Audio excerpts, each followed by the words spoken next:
We're back. Starfleet Boy After Dark is back. What? We were on hiatus. We were. Yes, Merry Christmas. Merry Christmas. I Happy was holidays. yes. This is We a wish symbol you a Merry in our Christmas. house. This is a We symbol of wish Christmas. you a Merry Actually, Christmas. we get the badges out at No, Christmas and really, we put them really. all over the place. Get out of here. No. It's true. And I'm wearing this one.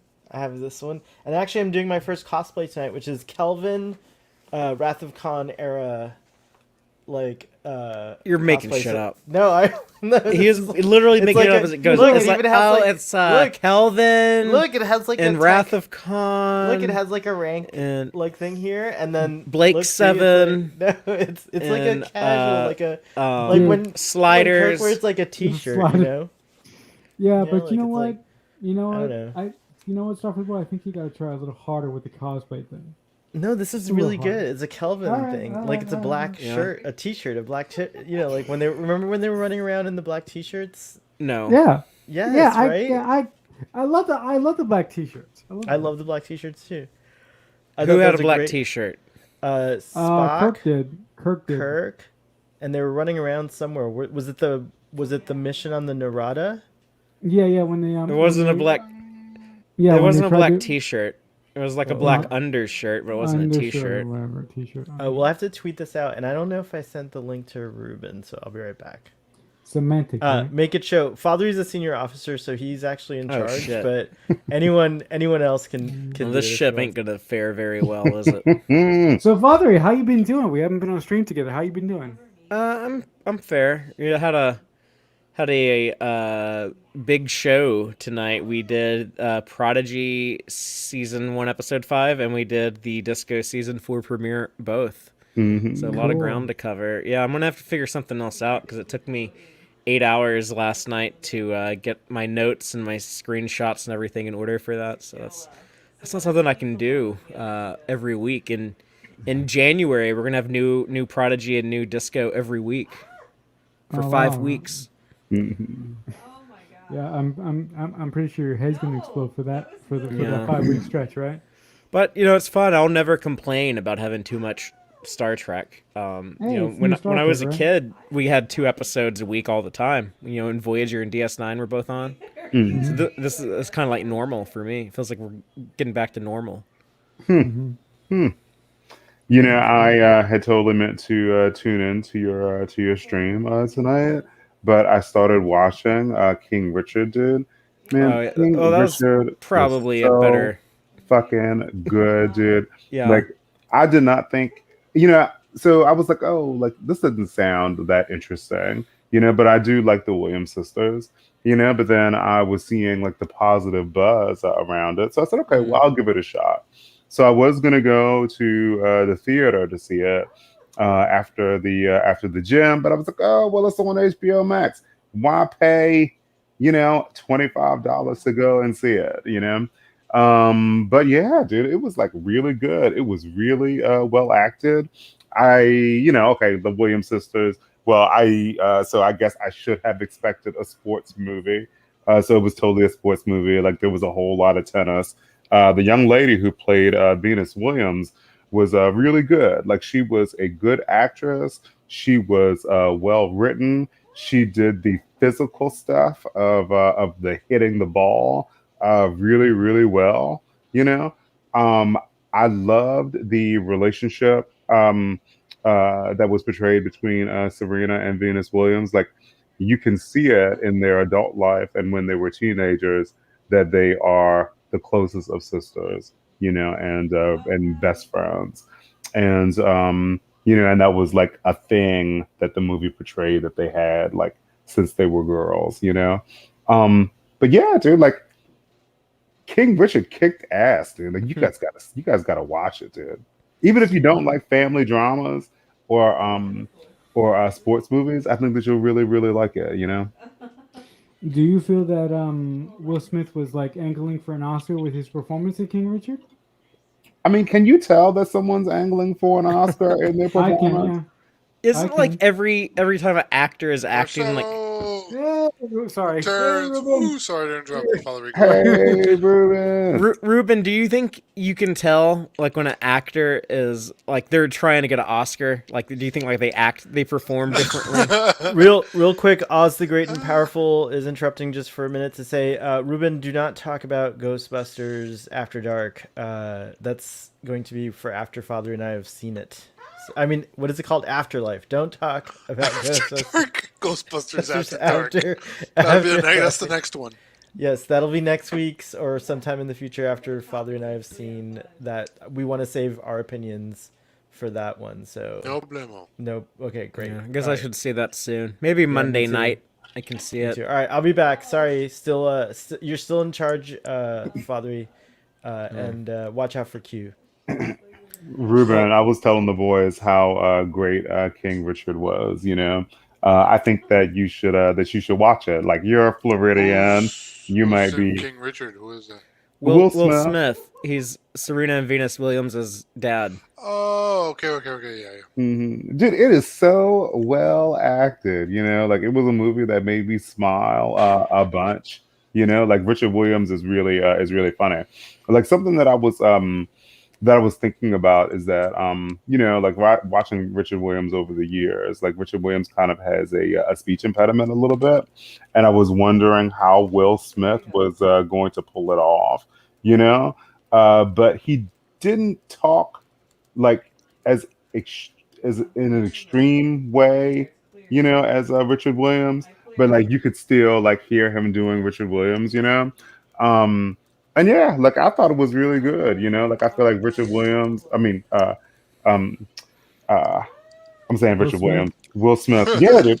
Like there was this scene where he was like talking to Venus before her first professional tournament when she was 14, and I fucking totally got lost in it, dude. Like I like stepped back and I was like, oh yeah, these are actors. Like these aren't the actual people.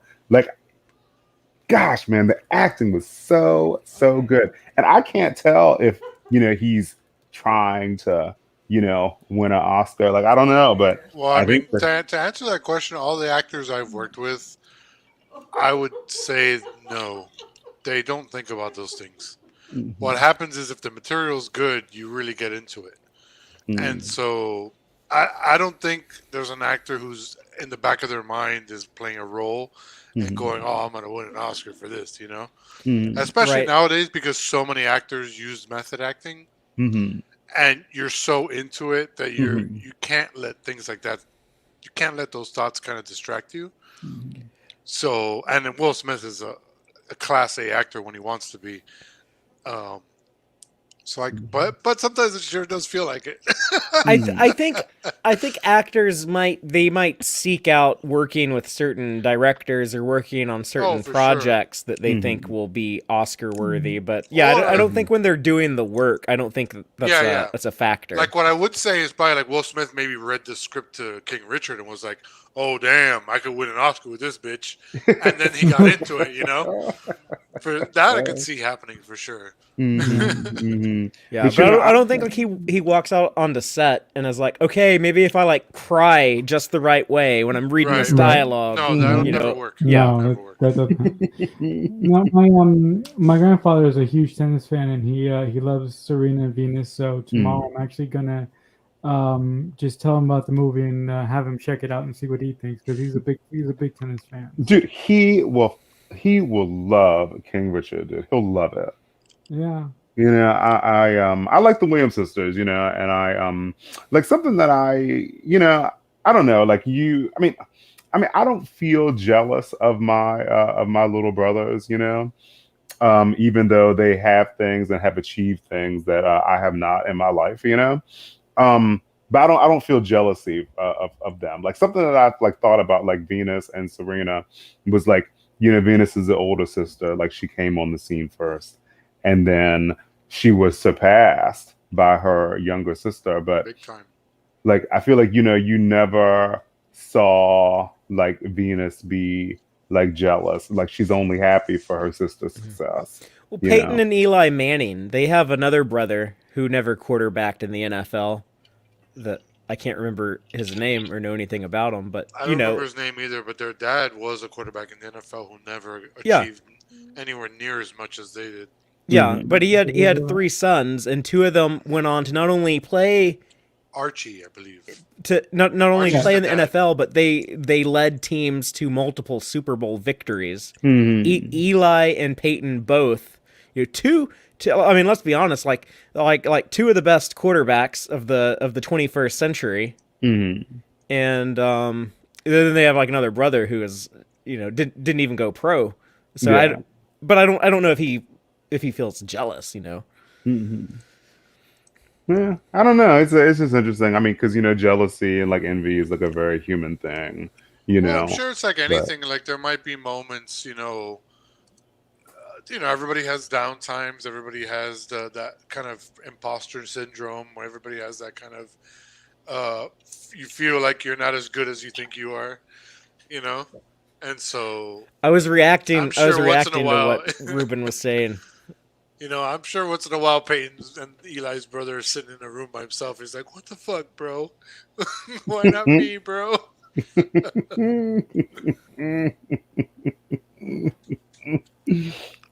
And what else did you boys watch this week that was interesting? I watched Ghosts on Paramount Plus. I'm not familiar. It's like a sitcom about you remember that show I Zombie? Yeah. It's based on the comic book. The girl from that show who played the zombie, the main zombie.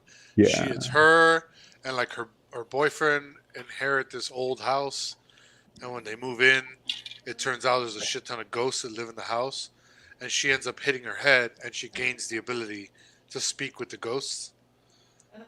Oh, And wow, so dude. every episode's basically like you learn about the history of the ghost. Yeah. And there's like all sorts of funny ghosts or whatever. There's this one like colonial soldier who's super gay, but because he's a colonial soldier, he's always trying to hide it. Hmm. He's always trying to play off like he's not gay, but he's like obviously gay. And then you find out in this last episode that there's like a bunch of British ghosts that they don't allow living in the house because the British and the colonies or whatever. But the British leader and this gay ghost, they like each other, but they won't admit it because the time period that they were in and stuff. It's pretty funny. I don't know why I started watching it. I think I just like the actress. I watched. Sort of caught me. Yeah, I watched a crap load of NCIS Hawaii, and I caught up on CSI Vegas because I was a huge CSI fan from back in the day. I used to watch it in middle school and high school, so I caught up on that. But other than that, probably like this week I'm going to watch a crap ton of horror movies because I had this list from like 6 months ago that one of my friends gave me, and I figured that I'm finally going to make a dent in that giant list. So, Hell yeah. What about you, Father? It's the great and powerful Oz here again. Just actually, I'm hold on, I'm actually Lil SFBX. That's my real name. Just so you know, that's who I really am. Anyways, I'm like here to tell you that we can't talk about Foundation until Father walks Amos or something because he hasn't seen it and he wants not spoilers. So I'll be back. All right, bye. Yeah, me and Antonio are gonna watch Foundation. We're working on Ted Lasso right now. We're in season 2, getting close to the end. We watched the Coach Beard episode today. I think it was a little divisive. I saw like comments on Facebook and stuff, people being like, "Oh, episode was weird. I don't know if I like it." And people were like, "Oh my god, I loved it." But I think I was on the side of liking it more than disliking it. But yeah, in addition to that, I haven't really watched much other than the new Star Trek that came out this week. I did get to attend the virtual premiere that Sohel was also how was that? participating in. It's a lot of fun. The way that they did it Wednesday was it was Wednesday night. Was they had the first episode of the season, and then they did like some interactive stuff. They had actors basically dressed up in Starfleet uniform as if they were Starfleet instructors, and we were like cadets in a classroom and they were like asking us questions and stuff. There was a live chat, so people, were talking, and they actually like brought people on camera through Zoom to like answer some trivia questions, and then after they did that, they're like, okay, well, as a bonus, we're going to show you the second episode of season 4, and then we got to. So me and So have already seen next week's episode, there's actually a lot of stuff in that I liked, and I like season 4 of Disco. It's getting off on a good foot for me, and I'm excited, cautiously optimistic, because the show has a history of like dropping the ball at the end of the season. But yeah, I'm this could potentially be like this season where they fix the issues I have with the show, and I'm really on board with it. So this could be the season where the show takes off. Season 4 is where Star Trek normally like where the shows get great. Like look at like the first 3 seasons of Next Generation. The first 2 are rough. Everyone talks about like season 3 is when the Trek shows get good, and maybe that's true. But season 4 is when they get great, because you look at when you get to season 4, you do best of both worlds, and then there's so many good episodes in early season 4. You have brothers with Picard and his brother, Right. and then you have Darmok is like I think like the 5th episode of season 4 maybe, and then they do all that stuff. They build up to like the Klingon Civil War is all in season 4. DS9 season 4, that's when Worf comes on board. Season 4 of DS9 is the almost perfect season of Star Trek. Every episode of season 4 is good except for the Muse, which was a bad one. But the other 25 of season 4 DS9, fantastic. Voyager season 4, that's when you get 7 of 9. There's a lot of like really good. You have Message in a Bottle. You have Year of Hell. There's a lot of good Voyager in Voyager season 4. Enterprise, I think the only great season of Enterprise is season 4. Well, I gotta say though, if you do the episode numbers, Discovery is still like in season 2. Yeah, it's fewer episodes, but they still have Remember, time. the old Star Trek had 22, 24, 26 okay. episode seasons. Yeah. Discovery's doing But- 10 episodes. Well, that's a compliment. But outside to- of that, the writers still have months and months No, and no, months just to like because- think about Well, things and no, and but I would fix also things. say and- it's a compliment to Discovery, because in the span of the amount of episodes that it would have been whatever 2 seasons, they've achieved like a lot. I think so. I think it's pretty cool. There's been 15 plus 14 is 29 plus 13 is 42. 42, and so we're on 43 episodes. So yeah, it'd So still be season and a half. Yeah. it'd still be season 2 of Next Generation. So we haven't even gotten to like what Shades of Grey would have been. So Discovery moved way up on my rank of Star Trek shows. I had to it shook it. Like it was like, oh whoa. It was crazy.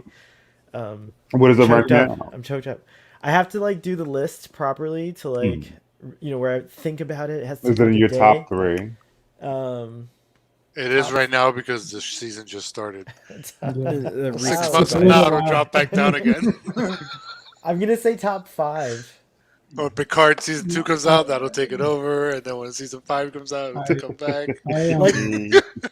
Like here's how I'll put it. This is how I'll put it.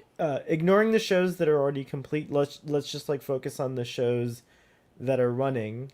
If you could only save 2 shows, because Lower Decks and Picard.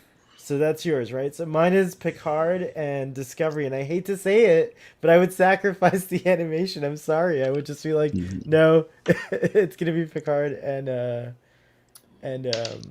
Disco. But why only talk about the modern shows? Why not talk about the older ones? I mean, I know one of them you can't finish because you keep falling asleep while watching. I it, haven't finished You Voyager, still so I haven't can't finished really- that? Come on. this man. is why I finished can't that rank. months ago. What? Dude, Voyager, especially starting when 7 gets there. that My shit was rank will never fire. be definitive until I finish Voyager. That's when I can truly rank with knowledge. But Dude, all the I other finished shows. Voyager months ago. You got to get on that. Voyager's my favorite Trek, dude.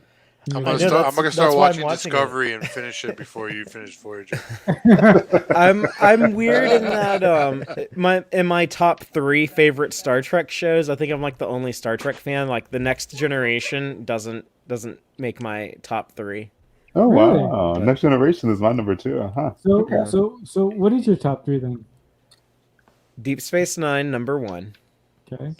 The original series, number two. Okay.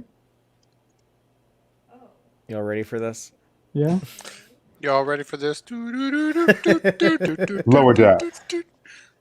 The animated series is number three. Okay. That's Huh? like that's actually legit. That's fun. hmm I've never actually Uh, watched the animated series. I have to Okay. revisit the animated series, but it was good. I remember it being pretty good. It's But like wild. To me, it's really just like more of the original series. So I kind Yeah. of just like lump It it in. makes It's- sense. really and truly, like number one is DS9, number two is like the original series Father, and the animated series combined, I- and then number three is Next Generation.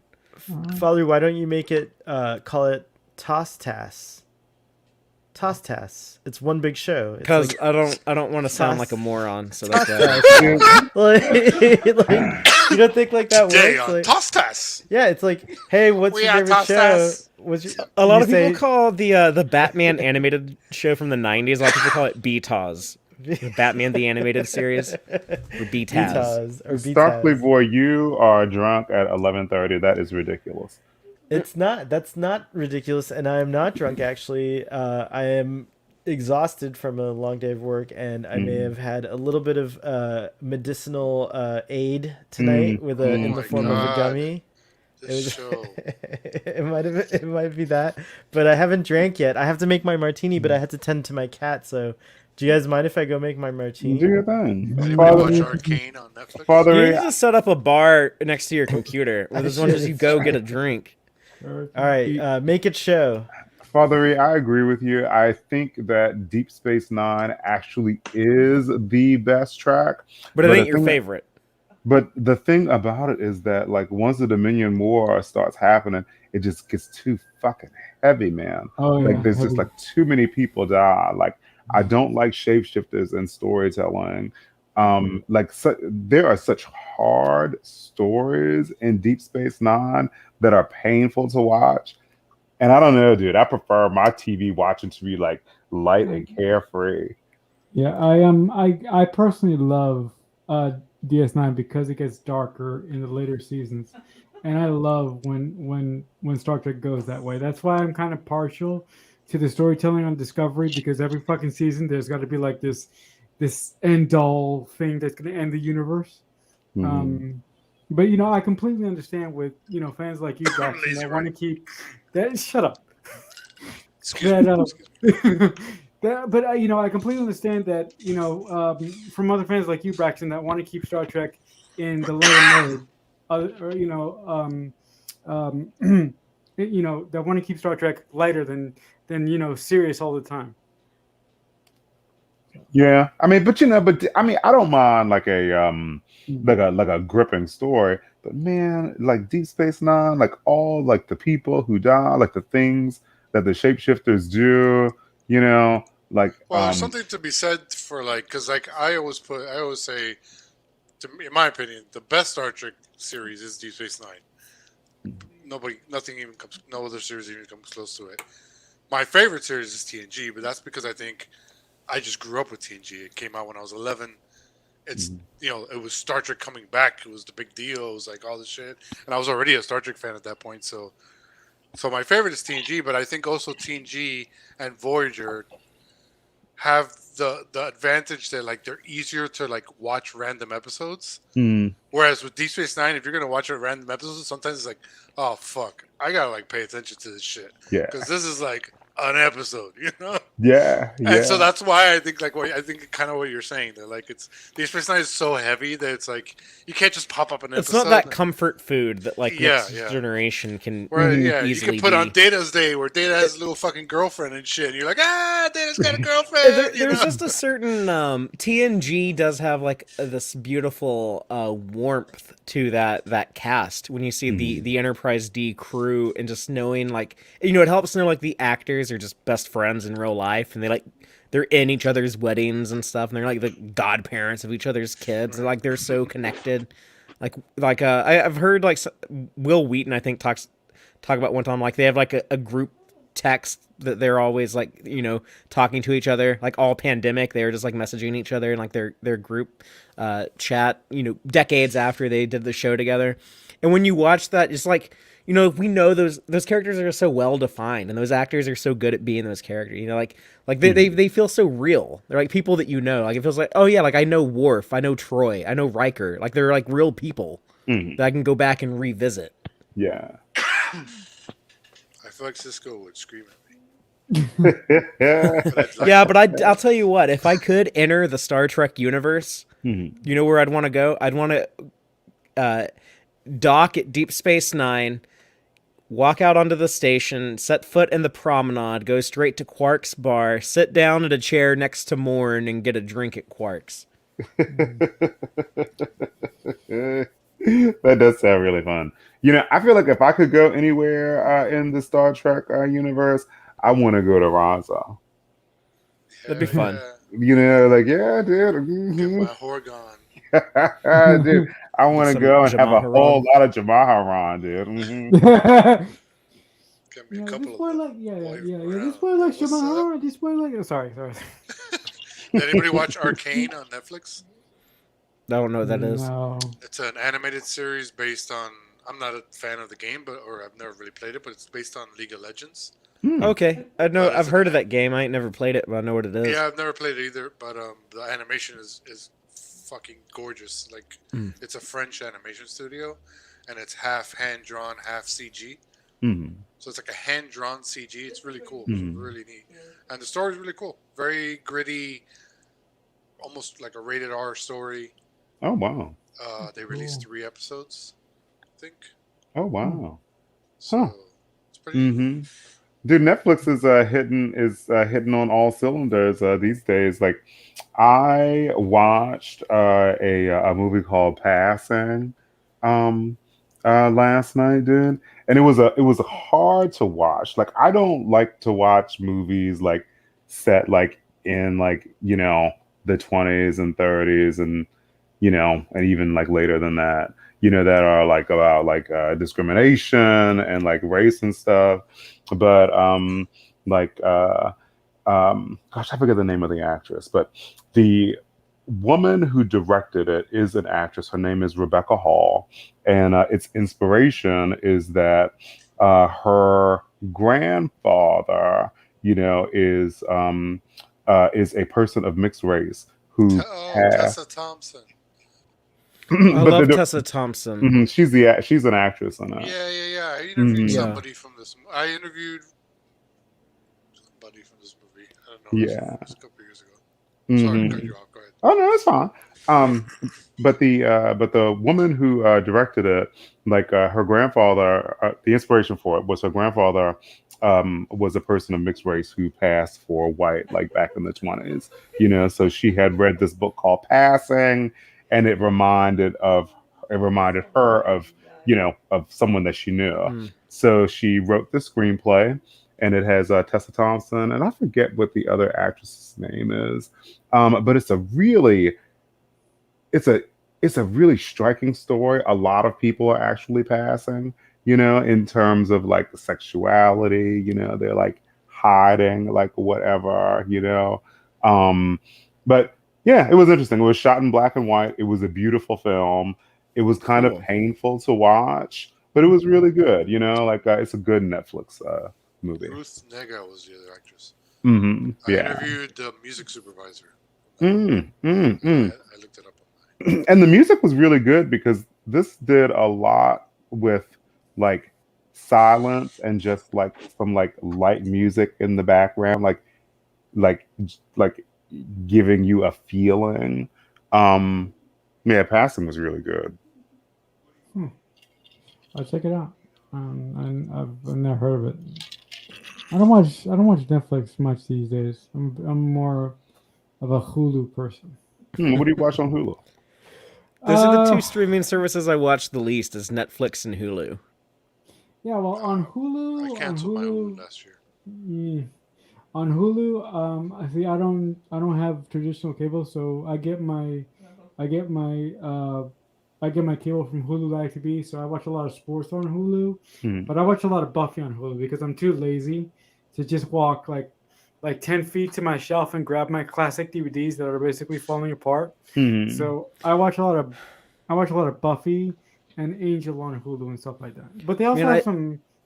I'm sorry. I go ahead. loaned my Buffy and Angel DVDs to a friend like 12 years ago. how many years ago? No, it wasn't that long ago. But hell, I'm gonna message him right now and see like, you still got those DVDs? I want motherfucking DVDs, bitch. Yeah. So I watch a lot of Buffy, a lot of Angel, and I believe that they just added Castle on there, and I'm a huge Nathan Fillion fan. Obviously, come on.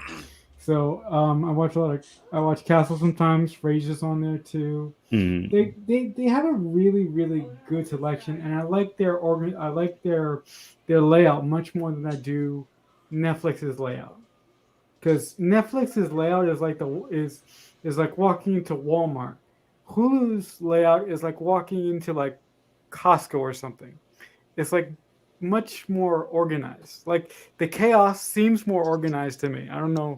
I think I that don't know. Netflix looks a lot prettier than Hulu. Yeah, Hulu. Okay. Like I don't know. Like so, I guess it depends on which interface you use. Like I mean, I Netflix to me is the best one so far of anyone Okay. because some of them are so weird.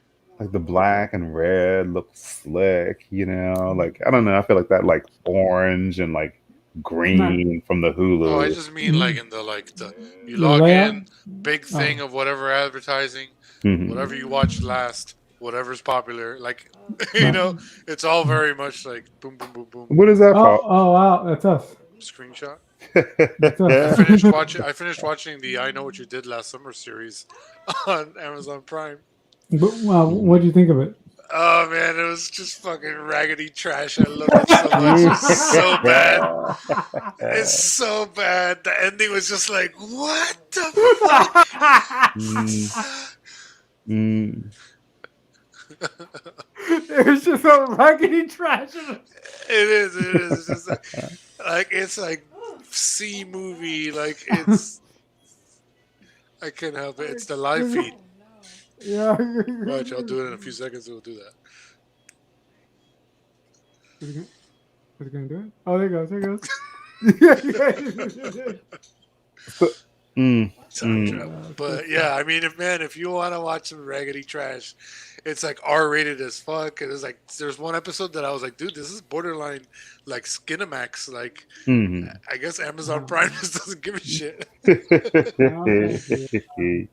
But yeah, it was. I don't recommend it. I don't know what it is with the I Know What You Did Last Summer franchise that seems to have some sort of hold on my mind that I can't say no to watching them. Except part 3, I couldn't watch. Yeah, no. I mean, when it comes to I Know What You Did Last Summer, I only saw. Well, for me, for years, it's only been one movie. It was the first one.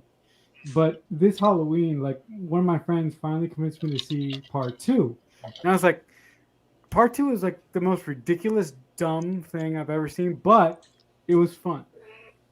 Oh, and in a lot of ways, it's actually better than part 1 because part 1 almost doesn't make sense sometimes.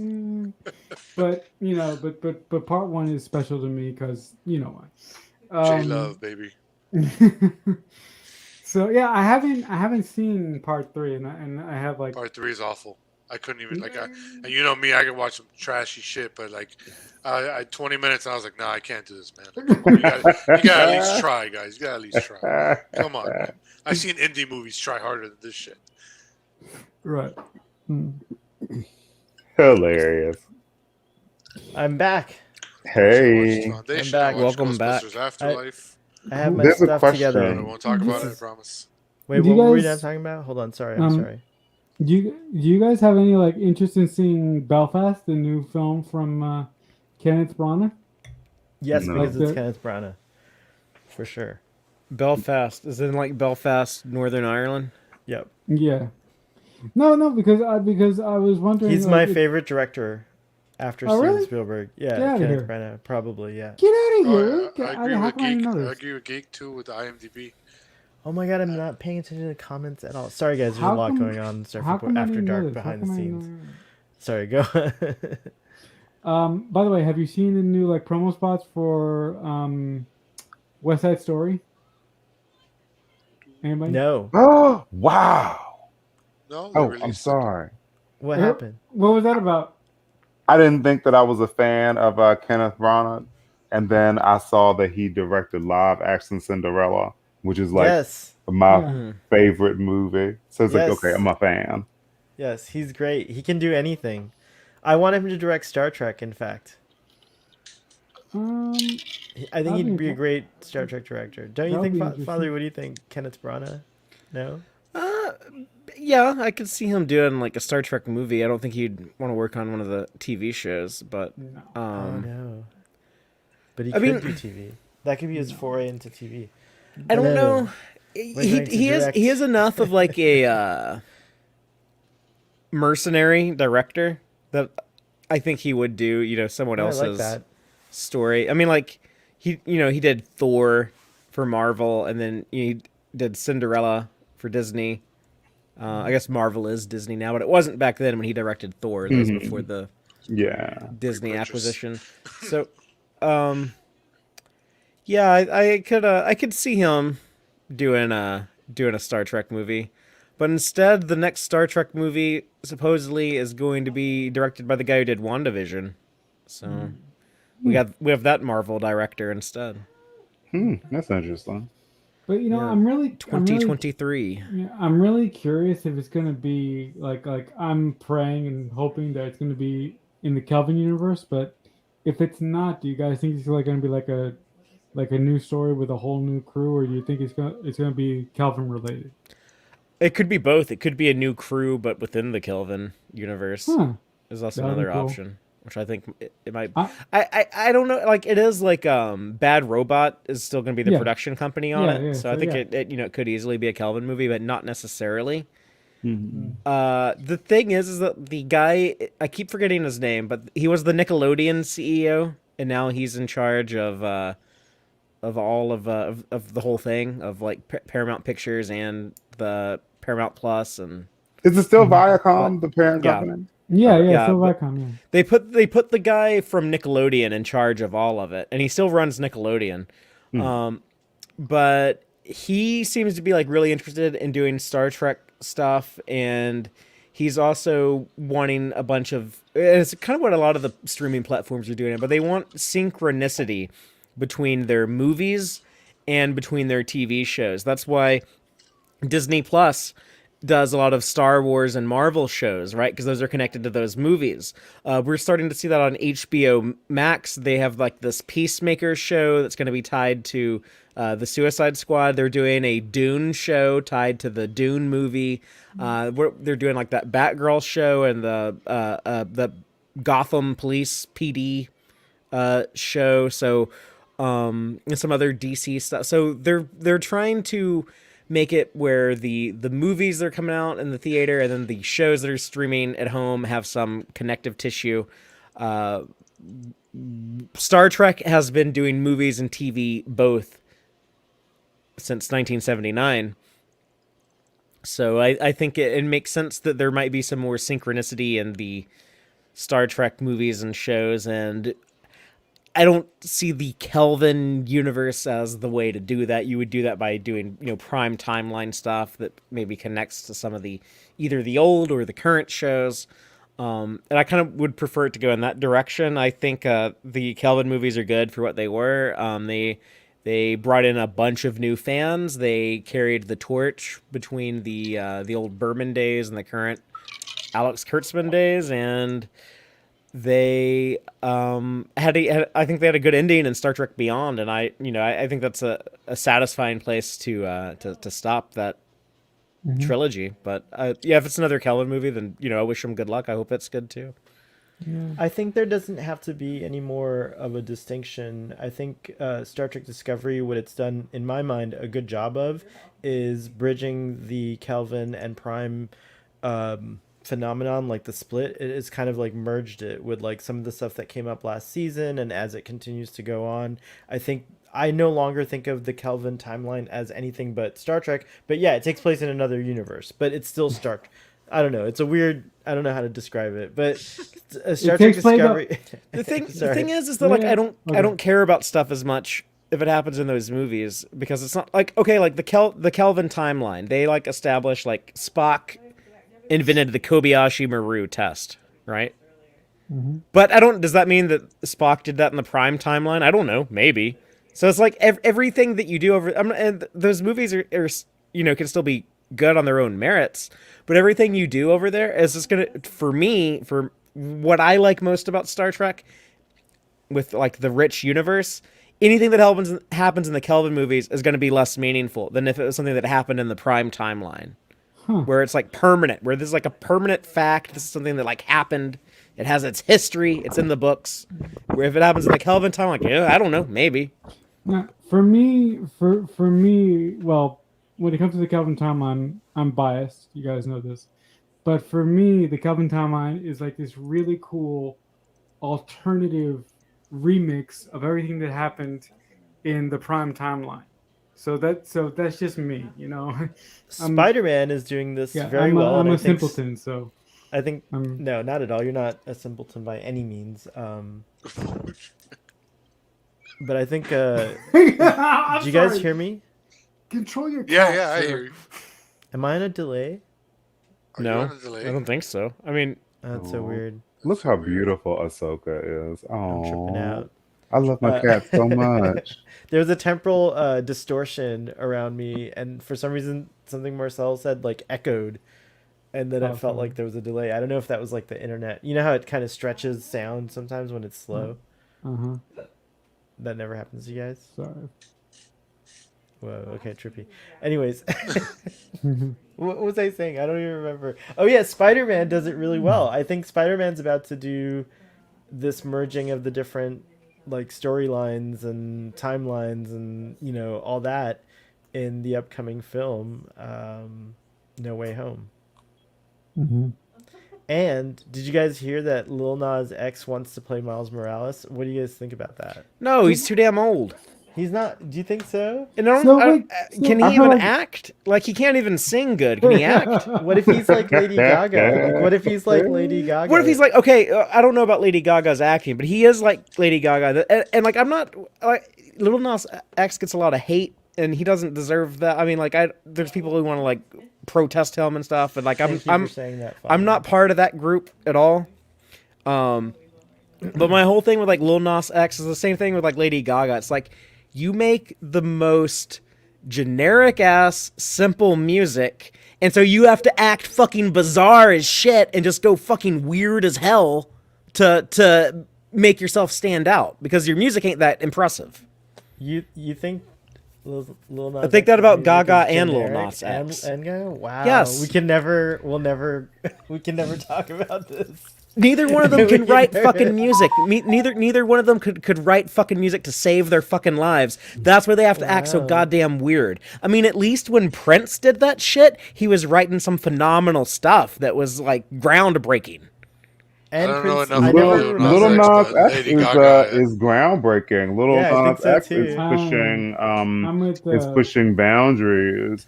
You know, Lady I Gaga's think a hyper talented that Lil musician. Nas X is amazing. I think he's got fucking huge nuts.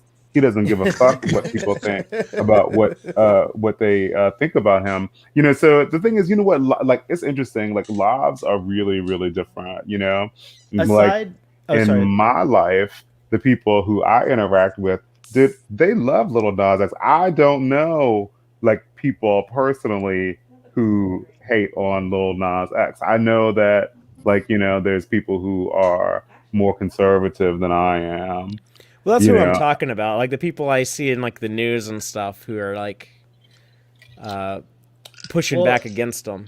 I can understand if you don't vibe with the music that he puts out, like what, his style and everything like that, but I'm not qualified like in a professional manner to say this, but I think it's pretty groundbreaking, like what Braxton was saying. Like, it's pretty edgy and interesting, and there's like a lot of mixed. He can't really sing. He doesn't like produce interesting beats or anything. Like, he does. I don't know. Does he play any instruments? I think because he's like on another level. Like, he's doing next level. He's not stuff. though. Like, if he didn't have any of his gimmicks. Aside any from that, of like his presentation, like his music. Being able to like perform and entertain and dance and stuff is genuine talent. That's true. Like That's when true. when like But a I've- bitch can like really turn a party and really entertain and really fucking dance his ass off. But that's there's been so talent. many greats who can do both.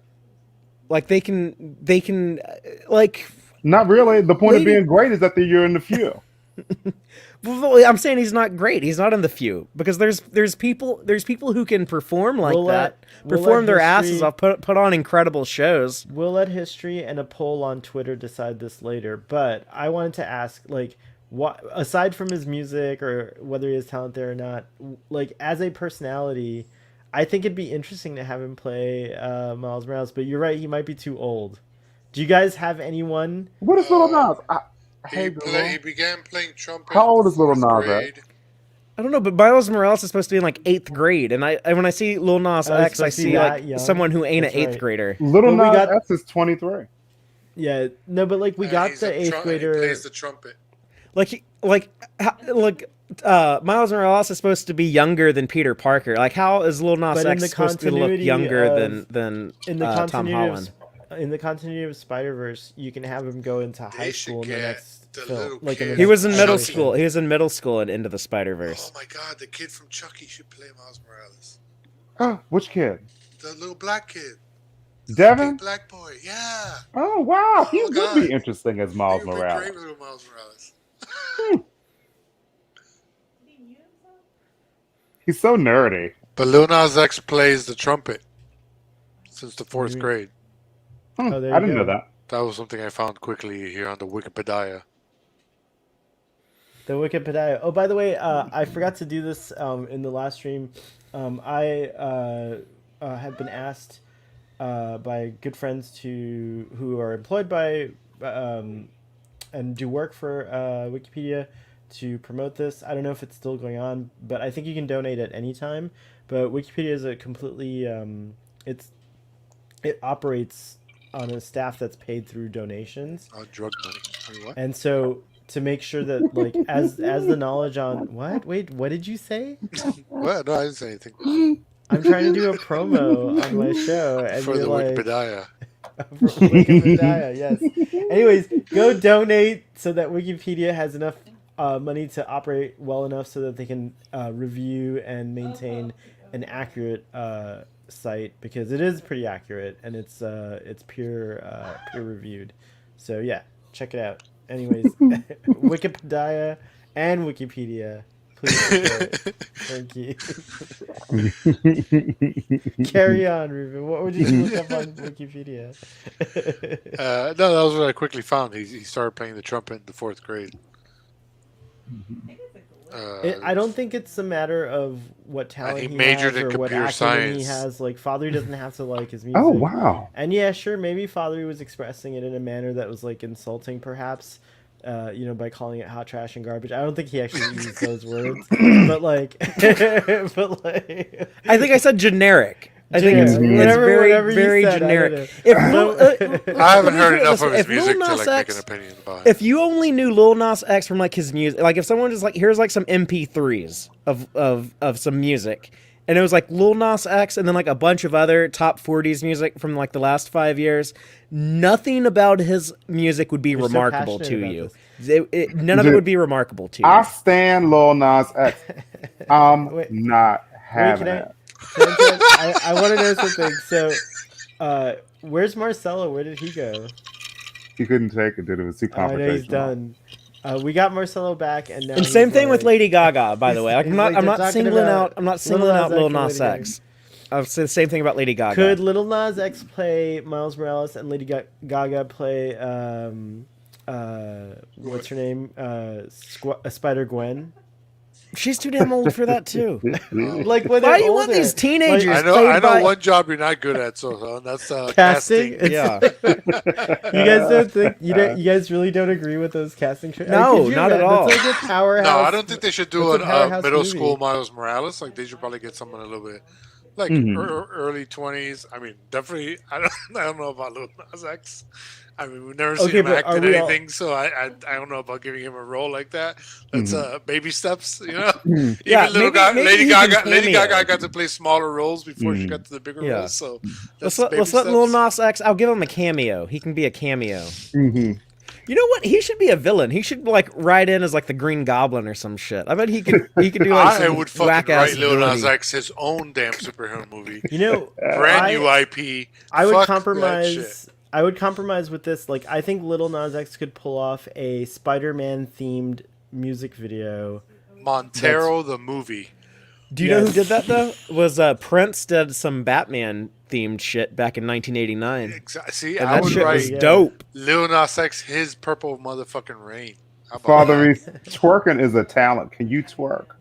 Oh, I No, can twerk. Do you want to can't. see? But I'm talking about like his music, not like his presentation, not like his. And see, there's people But that's who a, do that's a have. part of the It part of is. the package. No, you're What is- absolutely right. What is You're absolutely Beyonce? right. That is a talent. Like, But what is Beyonce If can you can't- sing. what is Beyonce's Beyonce music if you slaps. can't- if Beyonce you can't- slaps hard. The thing is, what is Beyonce if you can't see how beautiful she is and see her dance and No, fucking her voice- wiggle and see her see her fucking voice hair blow? Beyonce couldn't hold a fantastic. candle to Lady Gaga In terms of music, in terms of voice. in terms of music, I don't Beyonce know. kicks Gaga's I ass think they're up on one I side think and they're down the both other. in- Lady I think they're Gaga's both, like, voice. angelic. Beyonce has no voice. She is all produced. Can we pause on this for a second? I want to because the real reason like we're talking about this is like, well, who is I the don't know why we're best talking Spider-Man? about this.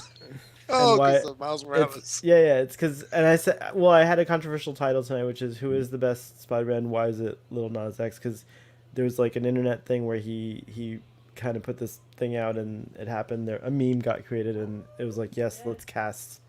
I him mean, if the as- dude can as act, Mo- he could probably pull it off. But I Mhm. just never seen him act in anything, so I don't. Yeah. That's the only question. But the real thing I want to talk about is the new Spider-Man trailer, and that's what I really. So I hope Marcelo comes back because I think he'll have. Yeah, stuff 'cause to I say gotta about it, leave. too. Yeah, and Father has to leave, and then we can talk about Foundation if Braxton doesn't care about spoilers because I definitely want to talk about Yeah, that. I don't care about spoilers. Dude, that fucking episode. All right, stop. All right. Anyways, I'll get up out of here. That's all I Y'all- said. no, what happened in the trailer for Spider-Man that interested you the most?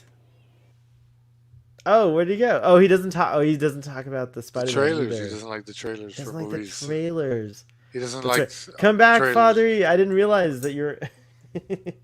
All right, whatever. He's Yes, gonna go let's twerk ha- to Beyonce. Well, we have to wait for Marcelo. Mm.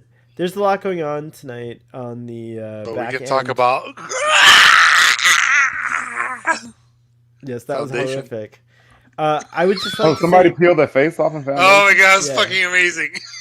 yes. All right, so spoilers for Foundation. Let me change the banner actually. It's disturbing, but it's not gory. It's so weird. So amazing. Was there blood? No, because it's No, like 'cause a it was an android. Mm. yeah. But Like- it's still disturbing because like the emotional component of the scene and like Mm. it's really fucking amazing. I feel like it's really interesting to see like Sorry, I'm laughing at Geek and Review. Put Beyonce doesn't play any instrument, and he meant Gaga plays several, but it auto corrected to haha plays several. Lady 'cause- haha. Or as if Geek and Review is saying that he plays several instruments. Beyonce's voice is like 10 instruments, Geek and Review. So I don't know what you're talking about because she can do things like when she like sometimes the way she like vibes like and sends like that music your way, like you're just like on the ground twerking, going crazy. You know, like that kind of thing. Like it's I do love unreal. Crazy in Love. Did you hear like That's such a- Crazy that in was Love? the- Like that's on a when I plate? fell in love with her. I was like, "This is Ugh. unreal." I never saw splits like that in my life. Marcelo, you're back. Popcorn. Sorry. We can stop talking about Beyonce. I can Who's talk about doing Beyonce. Beyonce, she's like doing splits and kicks and By the way- in Crazy in Love. Yes, go ahead, Lady Marcelo. Gaga. By the way, I would just like to put in my 2 instruments. cents. I prefer Lady Gaga over Beyonce. Who the hell is like Little Nas X? That's why I kind of pissed. That's Oh, why I let me kind give of. you a little clue Oh, here. dude, Hold on. you got to send him Like, the video of like Lil Nas twerking in the shower in No, the Oh we'll God, just jail. please show don't like send me some that. pictures. There's like probably some pictures here of like. That's why him. I kind of screwed off and made myself popcorn for like 30 minutes to watch you guys Oh, argue man. about Oh, Beyonce. And that looks amazing. I could hear you guys. I'm but glad you guys made couldn't hear popcorn.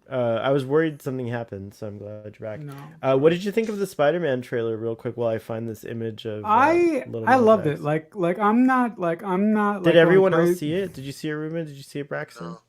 Okay. Like I'm not going crazy like Geek in Review is going crazy, making free videos left and right. But Wow. Why are you throwing shade at no, Geek in I'm Review? That's fighting no. words.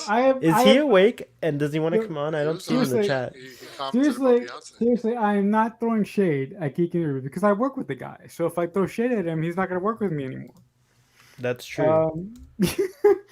No, but I really liked it. I was really expecting to see Andrew and Toby in the trailer somewhere, but I'm really glad. What? I think they have to save that, right? Yeah. Like that you can't Yeah. spoil that. I'm- But here is a spoiler.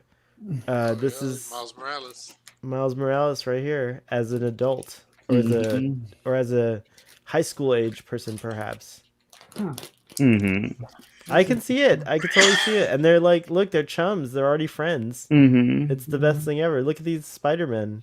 You know, so now How tall is he? so I should say he's like 6'2".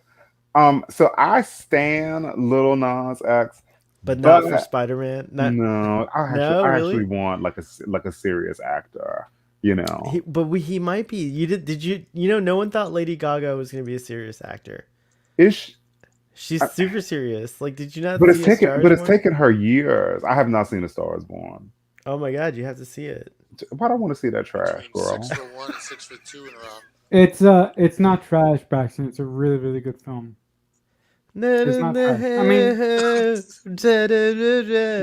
Dude, I'm action, adventure, sci-fi, fantasy. I don't want to see that punk shit. Dang. It's Okay, not- fine. So, but fine, be that way, Braxton. Miss out Yeah, on okay, fine. They want to watch a movie about being in love.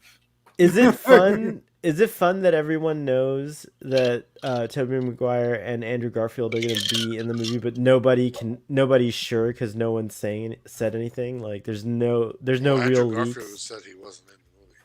Yeah, but Tobey Maguire is telling everyone in Spain apparently that he is in the movie. So who knows? Yeah, but that's because he can't speak Spanish. So I think Tobey Maguire is turning into Bill Murray, and I like it. I think it's a good place for Tobey Maguire to be. Tobey Maguire. At the, Wait a second. So how do you justify Toby Maguire turning into Bill Murray? How did you get there? like Bill Murray just shows up randomly at people's parties. Like, have you ever heard about that? Like, that's a thing that happens. Do you know? It might be an urban legend, but He should show up to my parties. What's that? You should show up to my party. He might show up to the stream one day. I would not be surprised if I'm gonna actually send him a link. I'm gonna just I'm sure bill.murray@gmail.com is him. Like, why wouldn't Google just give him that email address? You know, he probably checks it randomly every now and then. He's like, oh, this fan seems interesting. I don't know. Let's go see him. Let me go grab a drink. So, Marcelo, Sure. in the trailer though, we definitely get some new information. And do we want to watch it? Do you guys want to watch it as a group? No, Like, because sync you're it up and When watch it? we get a copyright, no. If you put it on, you're gonna get a copyright strike. Don't do that. No, we wouldn't watch it like that. Like, we would queue it up on our own Oh, okay. devices and watch it at the same, like, press play at the same time. I mean, I'm really not that interested. I do remember seeing it. Like, you know, I don't know, dude. Like, so I have to tell you that I am not totally into this phase of the Marvel universe. I like a straightforward story, but I feel like now we are not getting that. You know, there's like multiple universes and like time travel, and it's weird. You know, and the nature of that kind of storytelling is that you never know what the fuck is gonna happen because none of it's fucking straightforward. So I don't even know if it's even like, I mean, like I look at a trailer and it's like, okay, well, I'll watch it like as soon as it comes out. But, I'm not going to like speculate or hypothesize because all this shit is fucking crazy. To your point, Braxton, I like the first 10 years of the MCU are very, very, very extremely special to me because the first 10 years of the MCU are littered with memories of me and my friends going to see every single fucking movie together. Mm-hmm. So I have a personal connection to the first 10 years of the MCU. Everything that's happening now, I'm intrigued with and I want to see because I'm addicted to time travel and I like timey-wimey bullshit because of Doctor Who. But I could, I could see where you're coming from in where someone like you can get overwhelmed with all the timey-wimey bullshit and all the multiple universes and all that crap. But with that being said, I'm still interested. I'm still interested to see where we're going as far as the MCU is concerned. Can I ask you guys one more thing about this? I wish. Well, it's fine. We lost Father. It's okay. No more questions. Hang on one second. I have to close this window. Okay, there we go. All right. There was. Did I put up a window by accident? Did you guys have this weird window? I didn't No. see it. No window. Okay. It was. Don't worry. It wasn't like porn or anything. It was just like. It was just like a weird window. Now we know what it was. No, I swear. I mean, people send me stuff on DMs that I'm always surprised about, is all I'll say. But Starfleet Boy does not have any parameters for his DMs, but I do just ask that you be respectful. So if I haven't engaged with you in a sexual manner or a flirtatious manner, please do not send me pictures of your nacelles.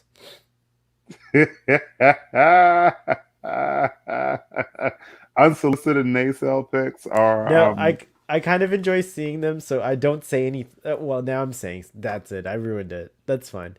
No one send me nudes. Don't send nudes ever. It's wrong. But you're curious. Like I'm curious about other people's bodies. Like and I'm a photographer. I don't know. Okay, well, now you buried yourself into a hole. Would you like a shovel to help you bury No. yourself Don't out? send nudes unless you're dressed in like a Spiderman outfit and you're of legal age. Do not send nudes. That's the only parameters I have. Or you could be wearing a Starfleet uniform. That's fine too. But don't send them. Just do not send them. Oh, we were talking about Bill Murray and we got off topic because now we know. No, a second ago, we were talking about Spider-Man. Then you brought up your My DMs. your DM policy and how how it's kind of okay but not okay to send you nudes. So that's where we are right now. Just as a recap. Yes. Okay. Very good. Very good. Yes. Okay. Very good. Very good. That's good. Let's go over to the chat here, Marcelo. What's been going on over here? So we have Geek in Review, and he says, "I have never heard of Lil Nas X. No one's heard of Lil Nas X. It's crazy." Thanks, Geek in Review, for saying that because I never heard that guy either. We have, let's see, PE says, crossing over into different universes / timelines is a lot more normalized now compared to 09. So that probably helps with there being, I think Star Trek helped normalize it because of 09. Mm-hmm. Yeah, I love it. I don't know. I always had trouble. I don't think there should be. I'm gonna start a movement. It's just one timeline, not like one timeline, one story. Don't worry about the timelines. It's interesting. Mm-hmm. Mm-hmm. Yeah, There's a lot of division. Like people like to segregate and like kind of put they put the films that like are set in the alternate universe and they call it the Kelvin timeline, and it's just like hold up. Father just was doing it on his channel tonight. He's like, it's hot trash. No, he didn't say that. Hold up. Whoa. Did you just? No, he didn't. Did you He didn't say, no. Hold up. Wait a second. So Father is under the impression that the Kelvin timeline exists as its own separate timeline, right? No, I'm just saying, I guess like a lot of people kind of imply through the way they talk about the Kelvin timeline that it's not Star Trek. Like, oh, it's another thing, and I'm like trying to be like, no, it's all Star Trek. But it's okay to have like Star Treks that are like all about a Romulan family, like a Romulan sitcom, rom com, set on Remus just before the Nova Mhm. occurs, and it's like like I don't know, That would be can we really cool. That would be really like cool, actually. that could be a Star Trek. Lower Decks could be a Star Trek thing, like and they can all tell the same story. And I feel like because of what everyone calls Prime Spock, it's still the story of Star Trek, which Spock is a huge part of, played by Leonard Nimoy. His iteration of Spock ends, in fact, in this Kelvin timeline. Like that Yeah, story yeah, comes to yeah. a conclusion in that timeline. So it's super legit as far as like that's what I'm trying to say is like it's a sneaky thing, I guess, but having Spock being a part of it, like in a way unifies Legitimizes it. that. Oh. It makes it one thing, Right, like makes it one right, story. I don't know. It's Mhm. right. weird. I was always under the impression that the Kelvin timeline was a a branch that existed within the original timeline. Well, regardless But of the mechanics of it, I guess I'm just trying to say is that I'm like even talking mechanics right now. it's like someone said it. Brian on the stream said on Father's stream said something that resonated with me really deeply. Was that he said the Kelvin films are now part of the texture of Star Trek. So you're gonna see tropes in Okay. Discovery. You're gonna see tropes in Discovery and ideas and images in Discovery, and everything that came after the '09 films is gonna be influenced by it. There's Mhm. no way around it. Like even myself, Yeah. if I were running Star Trek, I would definitely want to include some of the design cues and ideas from those films. They were as for the '09 film, I was astonished at Mhm. how good it was. It was like a beautiful it's like it's excellent like as far as like doing something totally different with something very familiar, like it was Mhm. very good. Yeah. Into Darkness I loved until like the end Yeah. of the end of it, whatever, and then Beyond I was very satisfied with. I was like, and they all felt like Star Trek. They never felt like something not Star Trek. Is I guess what I'm trying to say. Start look. I Totally. I I really really enjoyed Star Trek Into Darkness, but Star Trek Into Darkness made one critical mistake. JJ should have never ever tried to hide who uh who um who Benedict Cumberbatch was playing. He should have never tried to hide that. He should have focused on a different element of the story to hide. Because the second that he came out on talk show after talk show saying Benedict Cumberbatch is not Khan, it was ridiculous. It was Mhm. ridiculous how he tried to hide that. That was ridiculous. It's a gimmick, like it's part of it, regardless of like sometimes directors JJ Abrams is part of this like new breed of director, I think, which is like I think not necessarily new breed but like this like certain type of director where I guess the closest thing you can think of is like a Steven Spielberg or a George Lucas, and they're just like they just have their hands in every aspect Mm-hmm, mm-hmm, of a movie, a film. mm-hmm. Like Yeah, they want to know, they want to control like everything so that the experience that you experience is like right. fully immersive and fully controlled. And maybe J.J. Abrams doesn't pull it off as elegantly as the other two do. From Yeah, time but to time, yeah, but I mean, it's but yeah, but like for me to say JJ, effed up in one aspect is like it hurts because JJ is my guy. You know this. So for me to say I don't agree with this or I hate, Star Wars, the Rise of Skywalker, which I do. That's very tough. I just don't understand why he chose to hide this one aspect when the Star Trek fandom, figured out who Benedict Cumberbatch was going to play, like almost at the beginning of the marketing campaign or like halfway through the marketing I campaign. I think people are harsher on J.J. Abrams just because he's kind of been always, as far as I've seen, portrayed as like the child of Steven Spielberg and George Lucas. Like the next generation of that type of or style of director, and it's a huge thing to live up to. And so Right. for him to make like the only thing that would like fulfill that prophecy even more is if he made ET2, and then he could finish. He could just say like I've put my mark on each of those my idols, franchises or whatever you want to call it, right? Like or works of art. Yeah. But Well, I think he's interesting because he's totally taken he's totally taken he's totally taken these like movies to a level which I think are pretty satisfactory for the most part. Like I thought again, Force Awakens was pretty great. Like I was excited about it. I was like, yeah, it's awesome. doing a lot.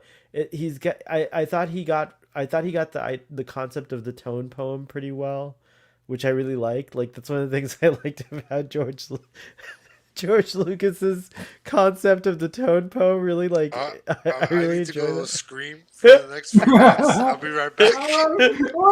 Before you go, why do you need to go scream? Why do you need to go scream? Come on. We're boring Braxton. Poor Braxton's bored. No, dude, I had to go and Come on, why do refresh. you have to go scream? I had to go refresh my drink. Oh shit! Oh, dude. okay, that's fine. That's fine. I want to know why. Why do you want to go scream, Ruben? Why does Ruben want to scream? Because tone poems make me scream. Oh, some folks. Okay. I have nightmares as a screenwriter where I see Lucas come out of the room and that behind the scenes of I forget which one it was, and he comes out and he's like with the script. He had supposedly just finished the script with like 20 people standing outside his office. I'm like, yeah, this isn't staged at all. And he comes out with the script and he's like, it's finished. He's like, well, except for the parts where it says they fight. Oh, that was for episode 3.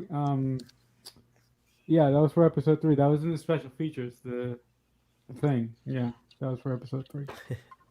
This is such an interesting comment from parentheses eyes. Parentheses I. Wow, Braxton, you nailed me in the beginning where you're like, you already showed up drunk. I think I did. I already showed up like done. No, I'm just kidding. I'm here, guys. I'm here. I used to hate J.J. Abrams because I thought that he killed Star Trek with his movies, but now I have an appreciation for those movies, and instead, I hate him now for making The Rise of Skywalker.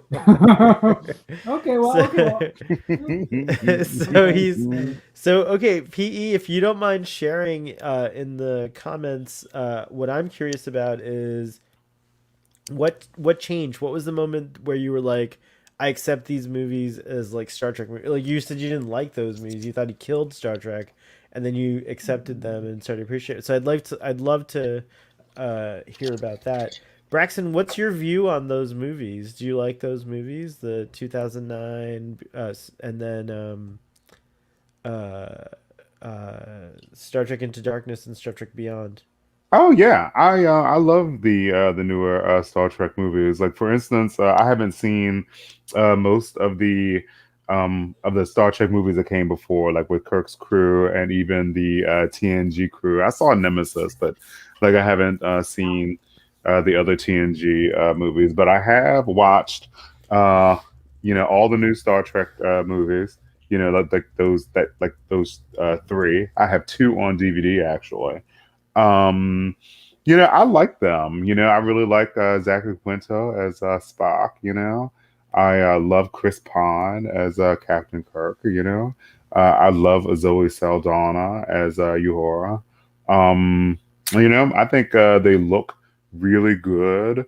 And I think that they tell some interesting stories. I really enjoy them. So you like them overall? Cool. Mm-hmm. Which is your favorite of the bunch? I think my favorite is the very first one.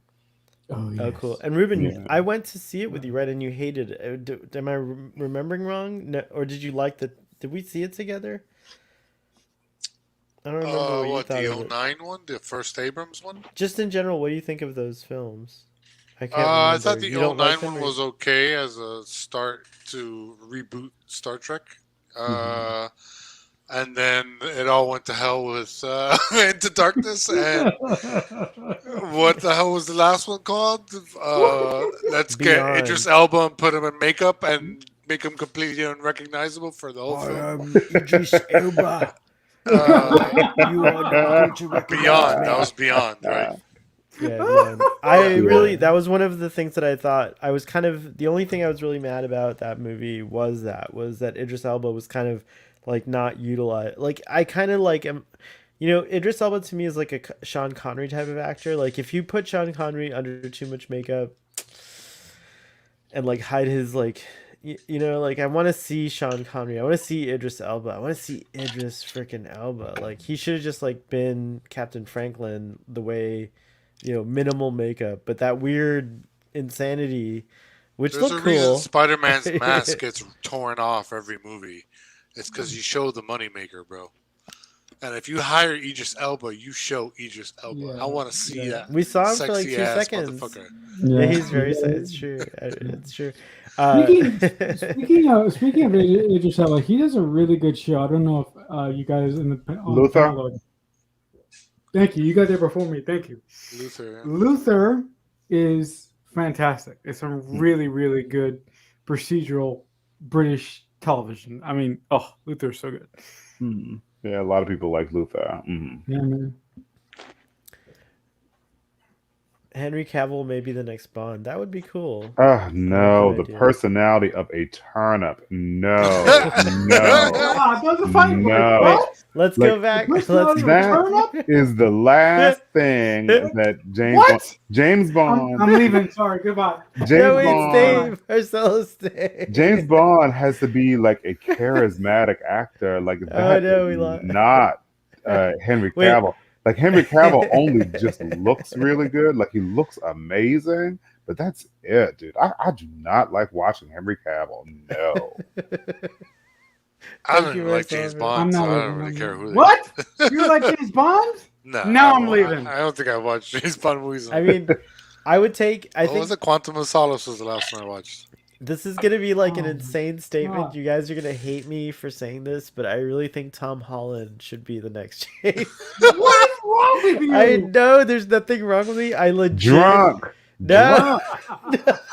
Drunk. No, I legit think he's ready. Put the booze down. I think he's gonna stop doing Spider-Man. He's done. It's like too Nah, that dude. dude- juvenile. Your, that your dude- next James Bond should be Lil Nas X. Boom. Yes. God. Actually, Boom. I agree with that too. But no, I'd I watch do- that fucking James Bond. Tom No, Hardy's I not think handsome Tom- enough to play James Bond. He's Wait, not wait. What did you say? I said Tom Holland isn't handsome enough Can to I play show you James pictures Bond. of Tom Holland? Let's talk. Tom let's- Holland. Tom Holland. Hold on. show you pictures Braxton. of Tom But no, Holland. I mean, just think about Tom the sexy. Holland. Just think about the sexy, mature men who have played Tom, who Tom played- Holland's about to be Nathan motherfucking Drake, and he's gonna have a whole brand new franchise all to himself. It's gonna be trash. I love those movies, and I'm so not looking forward to boy Tom Holland playing Nathan Drake. So not looking forward to it. Wait, did I don't know. I just think, You called him boy Tom. yeah, dude. Like, Oh my gosh. I just think that Tom Holland looks like a little boy. Like Tom Holland's like 5'6", and Yeah, He like does look he's- young. he looks like he's 19. And I don't think James that's. Bond. And I don't think You don't that's think sexy, you know? MI5 I like or what are they? I like a big hunk with a whole lot of muscles, dude. Just for the record, guys, Tom A Holland. man who strikes a casting. Okay. Strikes a, Okay. Where's that? Tom Holland is 5'8", just so everybody knows. Yeah, just for the record, to add on to Ruben's point, Tom Holland is actually 25. So Yeah, he's old. yeah, He's an old maid. He hasn't even married Zendaya yet. He's an old maid. I Tom just Holland looked get up- married already. 17 possible contenders for James Bond. Should we go through them? yeah. Wait, before you do that, I just want to show one image. This is my hero image of Tom Holland. My case. This is what I'm making my case upon for Tom Holland to play James Bond. So here's my hero image of Tom Holland. Look at it There's close, Nathan Braxton. Drake. Look No. at this. No. You don't see James Bond like a young All James five. Bond? I mean, you know what, dude? Like, I mean, No, I don't Look, think No. so. look next to No. Marky Mark. Marky Mark still looks good for his age. How old is Marky right now? 60? Is he like 60, Marky No, he's Mark? probably 50. 50, 50? Let's see. 57. Close to 50, Yeah. maybe. Marky Maybe Mark looks 47, great. 48. Tom Holland should be the next James Bond. That's my petition. This No. here is my 50. petition. Mark Wahlberg is 50. Mhm. Really? Oh my God, Marky Mark is No, 50. 50, yeah. You know, can I just since I've already been revealed as drunk on this episode, I was super fascinated with Mark Wahlberg's third nipple, and I haven't heard anything about it since. So, like, I wonder if I had a he's friend with a third nipple. removed it. Where is it? What? Wait a minute. Whoa, hold up. Hold the phone. What? Yeah, Mark has a third nipple? What? Yeah, you can see it in the video, like when he like flexes What? or whatever. Come and on, you come can on, see, come on. Yeah, and you can see his third nipple. It's very fascinating. Wow. Where is it? It's like, where is it? It's under his pec or It's something? usually Like usually like- yeah, kind of like under his pec ish. Are you sure it's not a mole? He's I believe, if I'm not mistaken, there was like an article in like Teen Beat magazine or some weird thing like that, where it was revealed and to the general public, and it normalized it because apparently it's not uncommon. It's not like super common, but it's not uncommon either. And then I checked my whole body to see if I had a third nipple anywhere, and I don't. But whatever. Mark Wahlberg has always been a good actor. When he was Marky Mark and The Funky Bunch? Mark and the Funky Bunch, that was just an act. You know. Yeah, he's great. I love Mark. Yeah, Mhm. no, the one movie But that you guys that- see James Bond here? You guys don't see James Bond. Look No, at the holster. no. Look at this holster. No, hell You no. don't I see James see. Bond? I see a 19-year-old boy that No, that this is is like that is not a highly trained special MIA. agent. This Like, is a 25-year-old agent, fresh, new James Bond, just first mission. oh, Starfleet Lots boy. of mistakes. No, Starfleet. He's No. 25. No. Look, No. what are you talking No. about? I would Look. take, excuse me. I would take No. Marky Mark over Tom Holland in the James You would Bond. want Marky Mark to be, but Tom Holland's already British. No, There's like no, this rule no, I that said- James Bond needs to be British. I'm 100% standing for Tom Holland. Hasn't there only been like 2 British James Bonds? Like all the No, rest have been no. like No, other. UK, No, they're all like British. UK, Scotland counts, and I guess They're all British. so does Northern Ireland, and at one point India counted. So They're you all could have, British. you know, like there's a lot of places that are the UK, British, British. So, yeah. British. Sorry, British people. Fuck Hey, shit. Ruben, tell No, us- don't do it, Ruben. Tell us Sorry, the sorry. top Are you 17 gonna read that list? actors. Where's Oh. the list? Where is it? What's Where's the list? Come on. All right. Let's see. Number 17. They got. Oh wait, This- sorry. Can you stop? Hold on 1 second. Sorry. Star Trek can look all kinds of different ways. This was what PE was talking about. Because remember we asked real quick. Sorry, I know we sidebar a lot. Sorry, guys.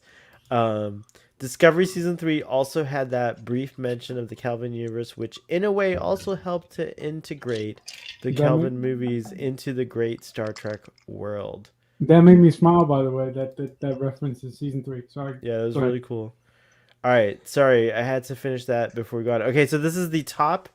This These is are the top 17. choices. 17 Let's see. choices. Who will be the next James Bond? This is from August 31st to 2021 from Vogue magazine. So Tom's gonna participate. When he agrees, he's gonna be like this, and when he disagrees, he's gonna be like this. All right, just so you know. So, all right. So let me All right. dislodge my. just letting you know, Tom Holland's participating in this decision here on these candidates. And he better be on this list. I'm just saying. That's what he told me. Let's see. Number 17. I'm probably gonna butcher this guy's name. Regé Page, the guy from Bridgerton. Mm-hmm. Oh yes. Hold on. Okay. Sorry, Tom. Whoa. Hold on. Is he British? The guy from Bridgerton? He must be, right? Let me see. I'm gonna put this. He's a link in very the handsome private chat. actor. Yeah. He. Hold on. He's very handsome. There might be Put the link in the competition private chat. for Tom. Hold on. Bridgerton. Very dashing. Bridgerton is John Lee Martin. Beware. I think. Let me see here. Who's I'm gonna pull up an 16? image of him. All right. Yeah, Here's yeah, a here's says an appropriate image that might sell me I on put the link Bond. to this article in the private chat, by the way. So We're going strictly on appearance here, not looks, just appearance. Like how well can you pull off Bond? This is what Rage has to offer, and I think this is pretty damn good. He looks Uh, he looks Alright. really This is dashing. this that's the is picture they used in the article. this is James Bond, like epic going on right here. All right, who's out? Who else I is on still this? think he looks a little too young. I feel like Too I young want still. James Bond to at least I like be that. 30, to at least be 35. Because the thing is, it seems like to me, like you can't be. Well, you know what? Like, I feel like I feel like if you're like a highly trained like a special agent, I feel like you're like 32. To be highly trained, you have to be like 32. Okay. But then how much of a peak period do you have to operate? Like by 40 you're done. Like what if you got an in real agent? life terms, yeah. And I always got the impression that Bond is extraordinary among even trained people. Like there's like something about him, so like he was probably a whiz kid in some fashion. Bond in many ways is like a savant. That's what he does best is like solving crime, like He's solving a polymath. he's a polymath or whatever. Yeah, like that's the thing about him. So I always imagine that there's a younger version of him who's just as sharp as the older versions. But I do agree there's a point. There's like you don't want to go too low, but I still think that Tom Holland does not look too young in that one picture. I did not like That's Tom Holland to be crazy. James Bond. Who's next on the list? I've got your article here. I'm gonna try to share that. Hold on, let me see here. 20 Henry Golding. I don't know who that is. A British Malaysian dreamboat could certainly make a bid for the first Asian Bond. It doesn't say where he's still been in. So okay, that's this gentleman. This Oh guy. yeah, yes. Oh, he's very handsome. Wow. Is that Holy the guy moly. Is that the guy from Crazy Rich Asians? Oh, maybe. I actually haven't seen that yet. That's a really good movie, Ruben. You would like that. Oh, I like this list. Who is this? Lashana Lynch. That's Lashana Lynch. She Jane. already played. Would she have to be Jane Bond or could she be No, James? no, I kind of like. no. I mean, she's No, 007 no, right no. now. No, yeah. She already Oh. played 007. Where? And the latest In movie. No Time to Oh, Die. I haven't That's seen No Time Oh, to it is Die. James Bond. the best but Bond that's movie great. ever. Okay. No, I like. Oh, I gotta see it. Oh, now I've gotta see it. What? She's 007? Don't tell me. Spoilers. Sorry, Too audience. Way too late. I'm excited. No, I'm still excited. but This is very exciting. No, but she did a great job in No Time to Die. She was really good. James Bond grows wings in a sense. So that it's not fair that she's on this list though, because she's already 007. Yeah. Okay, interesting. All right, who's next on this list? Who's this? This is Sam. Sam Hewitt? Oh, Hewitt. Hewitt. That's Hewitt? oh my God, that's James Fraser from Outlander. I Oh, love yeah, from Outlander. Outlander. Yeah, duh. Yeah. I was like, Yeah. wait, he looks very familiar. He doesn't look like James Bond to me, so I'm sorry. Doesn't look like James Bond to me either. Yeah, Idris, Elba's yes. next. Idris wins. Oh my Yes, God, yes, the next guy's yes. funny. Look, hello. Hi, I'm already James Bond. Just catch me. No, I think the forget it. winner's coming up for me soon. No, it's Idris right here. This is James Bond. Look at Idris Elba, guys. Just I look want at Josh him. O'Connor to play James Bond. Who is that? Who is Josh O'Connor? Oh, I'm looking ahead on the list. It's a good one. Prince Alright. Charles. Prince Who's Charles this? from Who's this? Prince Charles I don't know that guy's.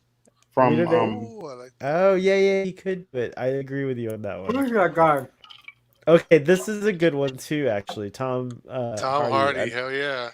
If I can't get Tom Holland, I wouldn't mind Tom Hardy, but I'm still on Idris Elba's team as far as I'm still on like that's the logical choice for me. But yeah, Tom Holland's a good runner-up on that. I mean, Hardy. Sorry, Tom Hardy. And then Tom Holland. Tom Holland's now my third choice, I think. There he is. Yes. What? See, I knew he'd be on the list. Yes. There's All some right. interesting Oh, options you know there. what? I like go down from him. I like him, the guy who played Rob the Stark. dude. Rob Stark. And his name, by the way, is Richard. He was in Madden. live action Cinderella. Richard Madden. Yeah, he was really good. I don't know about Daniel. I'm sorry. Yeah, I don't think Kaluuya. Daniel Kaluuya either.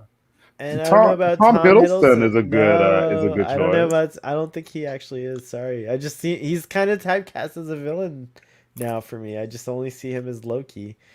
James Norton, just not feeling it. I kind of am feeling John Boyega just because I love him. I like John Boyega too. I think John Boyega is very, very handsome. Aside from that, I just like I think that would be an amazing. He would bring a new spin to James Bond, similar to what Tom Holland would do. I think like that age, that early, the 25-year-old James Bond.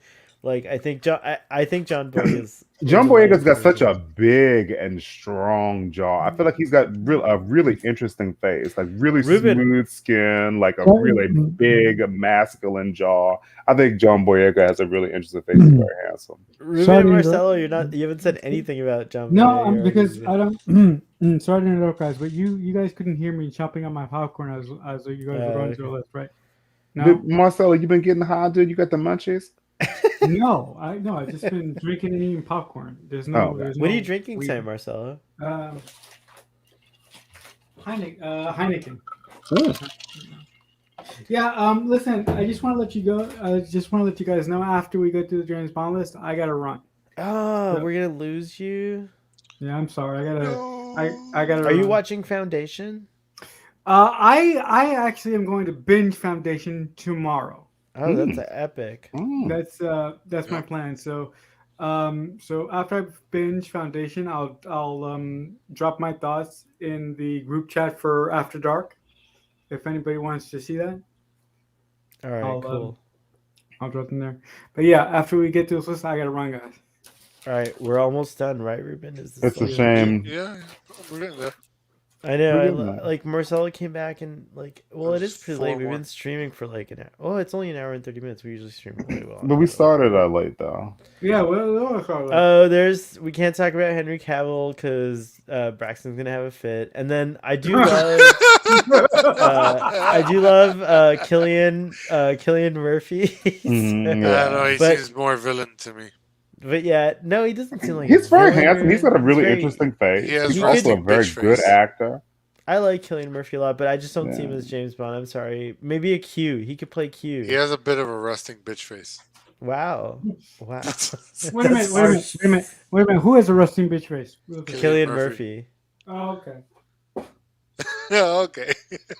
Interesting. I love Jamie Dornan so much. I don't know who that is.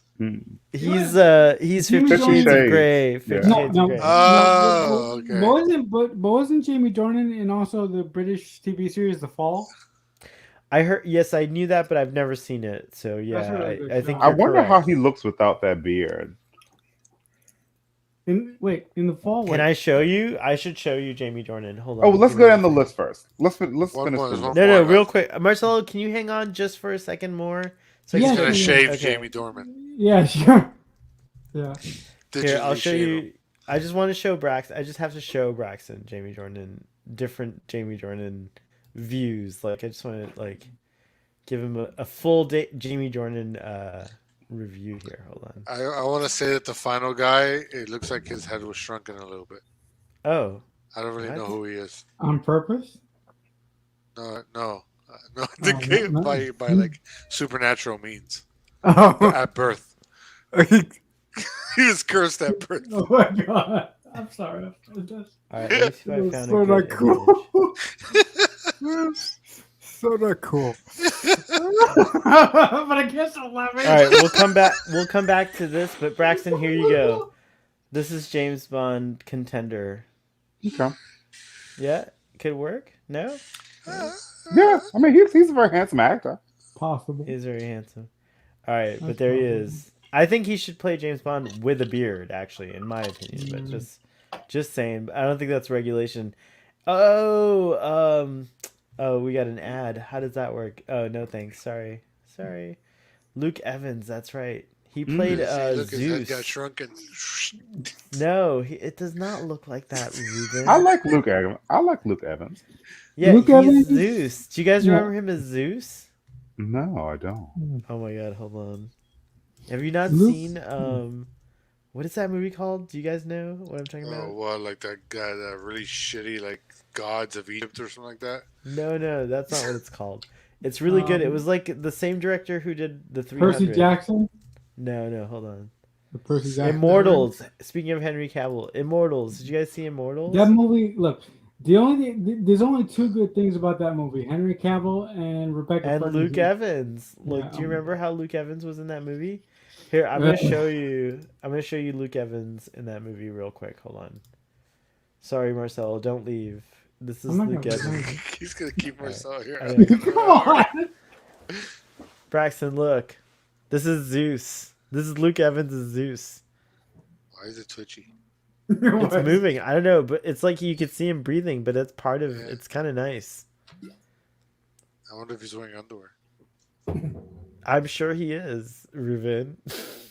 It's It's a movie. Get some air, bro.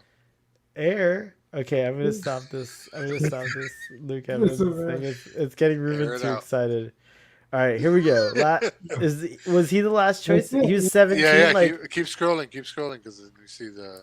Oh, okay. Hold on. How come you don't see Zendaya all big like I did? Oh, there she is. Oh, cool. I'm thinking right now that for me the winner might be. I think. Oh, it's so hard. I think the winner for me is. It's so hard to say no to Tom Holland. Is the dude from live action Cinderella, Richard Rob Stark. Mm-hmm. Yeah, I like him. Like yeah. Like I feel like he looks really dashing. Like he looks like the right age, you know. Like he looks like what you would think James Bond might look like, you know. I like the dude from live action Cinderella. I'm gonna give my vote to Idris Elba just because I think we can get one more set of films with an older a more mature James Bond. James Bond can own it a little longer. After Idris Elba, I think the torch should definitely be passed down to Tom Holland because by then he'll be old enough to be acceptable to ageist audiences like Braxton. So, anyways, Tom Holland is never gonna not be 5'6". It says that he is. It says what does tallness have to do? Like it says, I mean, most actors are pretty short. That's interesting. Oh, we have a good question in the audience. The average actor is actually kind of short because the screen just makes him look bigger. Robert Redford's really short. Like Tom Cruise is short. Yeah. Tom Cruise is short, yeah. Marcelo, who would win in a fight, the Immortals versus the Eternals? Did you watch the Eternals? Have you seen it? No, but I know everything about the Eternals because you're like me. Spoiled. We're both waiting for it to come on demand. Yeah. I have friends who spoil shit, and not you, other people. We spoil shit too. Yeah, we do it too. Yes. You guys spoil a lot of shit. Spoiler: the Eternals are not eternal. Yeah. I would take the Eternals in a fight over the Immortals. Yeah. Braxton, you never saw the Immortals, right? Well, what is the Immortals? I've never seen the Immortals. No. You have to watch it. By the way, you guys never let me pick who I wanted for James Bond. Yes, pick. Sam Hewitt. Thank you. Who? Sam Hewitt, the guy from Outlander. Oh yeah, Let me look him up. Let me get a different picture of him. Hold on. Ruben, who's your pick for James Bond? Gilbert Godfrey. Why do you always Martini? You're so shaken, not stirred. You're so contrarian. No, I don't like James Bond movies, so I don't really know. I found a picture that convinces me. Hold on, I found a picture that convinces me. I think Marcelo, you have found a good contender as far as I'm concerned. You found one? All right, what do you got? And there he is. That's a great James Bond picture. Isn't he one of the guys that we saw in the previous look? Yeah, but he didn't look as good.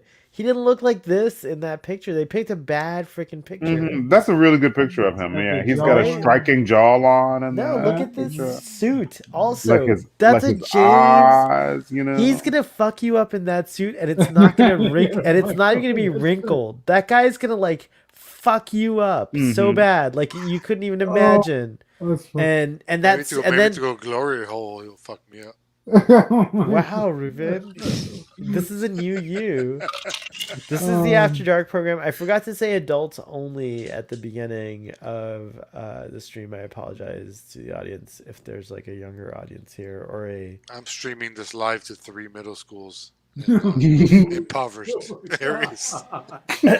I disagree. Sorry, parentheses eyes. Jason Isaacs could not make a good James Bond. We're gonna talk about James Bond all night just so that we don't get rid of Marcelo. I don't know. I would vote for Idris Elba just because I would like to see something other than a white guy doing it. I feel like Jason Isaacs could have made a good James Bond. Like maybe now isn't the right time for him to be James Bond, but I feel like he could have, like, at the time that he was doing the Harry Potter movies, like he would have been a good James Bond. What about Oscar Isaac? Marcelo, Oscar Isaacs? What? Who's Oscar Isaacs? Yeah, what's up? No, you can. No. Marcel, if you That's have to gotta be a go, Brit, I'm just right? teasing. I do want to keep you here all night, but if you have to go, let us know. At any Yeah, time. I gotta run, guys. See you, Marcelo. Do you have anything, Marcel? Before you go, do you have anything you want to promote or tell? No, I just I just have my YouTube channel, Balloon Head Productions, my 2 podcasts. Yeah, sorry, getting a blank. The Redwall podcast and Radio 815. It's a podcast dedicated to examining the work and the greater universe of writer director J.J. Abrams. And it was a pleasure to be back with you guys tonight. Thank you for having me. Marcelo, I really appreciate you Marcelo coming on rocks. tonight. I hope you had fun, and we'll man. see you next time. Yeah, man. Have a great show for however long you guys stay on. I don't know how. I think we're going to talk about Foundation. Braxton doesn't care about spoilers, so I'm going to try to keep him around a little longer. And, if Ruben and I stay on longer, it's just like we're old friends catching up. So whoever listens to that, it's like, All right, guys. Have fun, guys. All right, have a good night. All right, thank you. Have fun. Bye. Oh, I have a quick question. Yes. Are biogenic weapons some of the most powerful weapons that Starfleet has ever used? What Isn't that was kinda the like biogenic? Genesis, Can you remind me of the torpedo? biogenic weapons? Is that a Voyager thing? I don't remember Oh, anything about Starfleet it. boy, you're not gonna get it. It's a Voyager. Just tell me. I one. don't care. I'm a person who like if you haven't seen shit in 20 years, you don't deserve the respect of spoiler blah blah blah. I don't care. Just tell me all the things. I need the knowledge. So it was the episode it was the episode where like it was like the bad void. Well, so they used them. So I think they used the biogenic weapons like against the species 8472, and then later, like there was this mirror episode, and Janeway like talked about using biogenic weapons. We're gonna fucking like blow that shit up. We're gonna use like biogenic weapons. People Did were I like, miss- oh. So I have a problem, Braxton. I've missed a lot of Voyager, and I feel so bad. I have to watch it in earnest. I have never watched Voyager in earnest. It's like the worst thing. Genesis device was biogenic. Oh, that's cool. That's what Jared. Yeah, Yo, Jared, that's what what's I up? thought of when he said biogenic. Dude, like I want to see species 8472 in new Star Trek, dude. Like now they could do them so well. Like species 8472 didn't look great in Voyager because of the CG, you know. Yeah, that Braxton, early 2000 CG. Our stream, I got so much feedback from our stream, and Ruben, I wish you were watching Star Trek Discovery because I think you would love this show, man. It's so good. Oh, you said you got a lot of feedback from the stream? Yeah. Lots of feedback. Really? What do you mean, dude? You know I would. Like bad? You know I would. We try not to discuss feedback when we're live, but I promise if you'll stick around for the after show, I'll Okay. give you all the tea. Okay. I'll tell you all the feedback on the after show. Sorry, audience. I'm so sorry. That's so funny. I hate like revealing behind the scenes things to the audience. It's really funny. Blue Sparrow says, "Boo." Genesis device. I don't remember what the Genesis device was. From Star Trek 2 and 3. Okay, so like biogenic That weapons. destroyed basically. Yeah, it destroys all life on a planet. Damn. There was also that. What was that episode? That was an episode. I think it was TNG. where they talked about a weapon that would kill everything but like leave the buildings behind, and then you have like a city ready to just be populated. I think Man, what I was think that I need to ask you a question, Braxton. Have you any interest in watching Foundation? from? No, but Why are you not interested in Foundation? Don't you like sci-fi? so I do, but the thing is, like, I have come to terms with the fact that I can't watch everything. So I have like 5 or 6 streaming services that I use, and I'm not really willing to get another one. Now that the Um, streaming, now that the show is complete, season 1, would you like do a trial of that service so that you could at least like maybe binge it one day? Like, would you do a planned watch? Because Braxton, this show is fire hot fucking crazy sci-fi shit. It's Man, we'll like cut a deal, it's bro. I give you so my like it's password. You give me yeah like Hulu. yeah. If we You know what I'm figured out a way saying? to like honestly like it is truly like I thought the show The Expanse was the best science fiction series mhm. like ever, and I love Star Trek, you know that, and I still said like The Expanse, sorry Star Trek, I love you, I love you, but The Expanse is just like, oh, this is kind of crazy, I'm like enjoying this, like Mhm. in a different, in strange new ways. I should live Foundation. watch all of Discovery with you, Sal, on your show. Let's do it. Let's do it. Foundation is perfect. It's a perfect show. It's a perfect first season. And I don't know, like, of a sci-fi show. Wow, Ruben's even shocked at my statement. I was like totally. I think you should watch it. I think everyone should watch Foundation. It's like it is the most relevant science fiction show I've ever seen next to Star Trek. That's Oh what I'll say. wow. That's all I'll say. Oh wow. Huge kudos. Okay. Relevant, definitely. Definitely has some very interesting It's lessons about modern so world. relevant. It's Yeah. insane. I will say my heart broke in the season finale. Do you want spoilers? You don't care, right? All right, let me put Oh, I this don't care. Let me put this thing back here. Hold on, Ruben. We're gonna talk Foundation now, and then I'm gonna do this mode here. All right, there we go. Ooh. We're gonna put Braxton in the middle. Here we go. Does that work? There we go. Oh shoot. Braxton, yeah, you're in the Okay. middle. You like this mode? Do you guys like this mode? I like it. All right.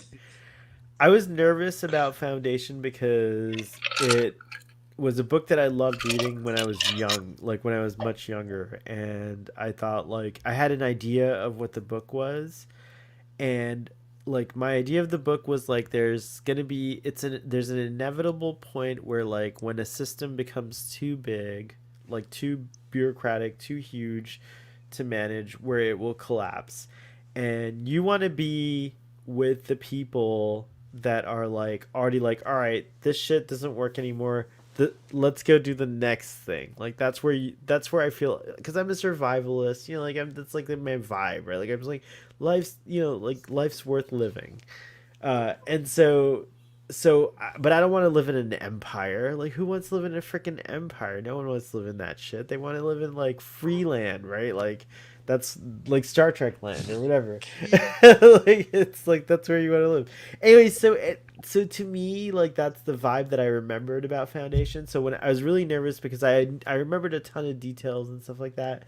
And then this show comes on and I'm like, oh, I'm so bored with this show. Like, why are they spending all this time on like these romantic relationships and like Why isn't there whatever? a giant octopus creature that's going to destroy the universe? No, but you know what I mean? Like, yeah, that kind of thing. But then Mhm. I was watching it, and this show makes you think and think and think and think. And then I was like, oh, okay. And then finally, it makes you fall in love with the devil, and then they kill the devil, and then it's just a crazy show. That's my review, my drunk review of Foundation. It's the craziest show on TV. What do you, will you guys hang out longer? Should I make another martini, or are we close to the end of the series today? Dude, make another martini. Do me and Ruben still have to talk about Chucky?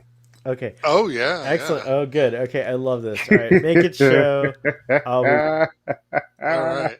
Yeah. So, dude, so you're all caught up?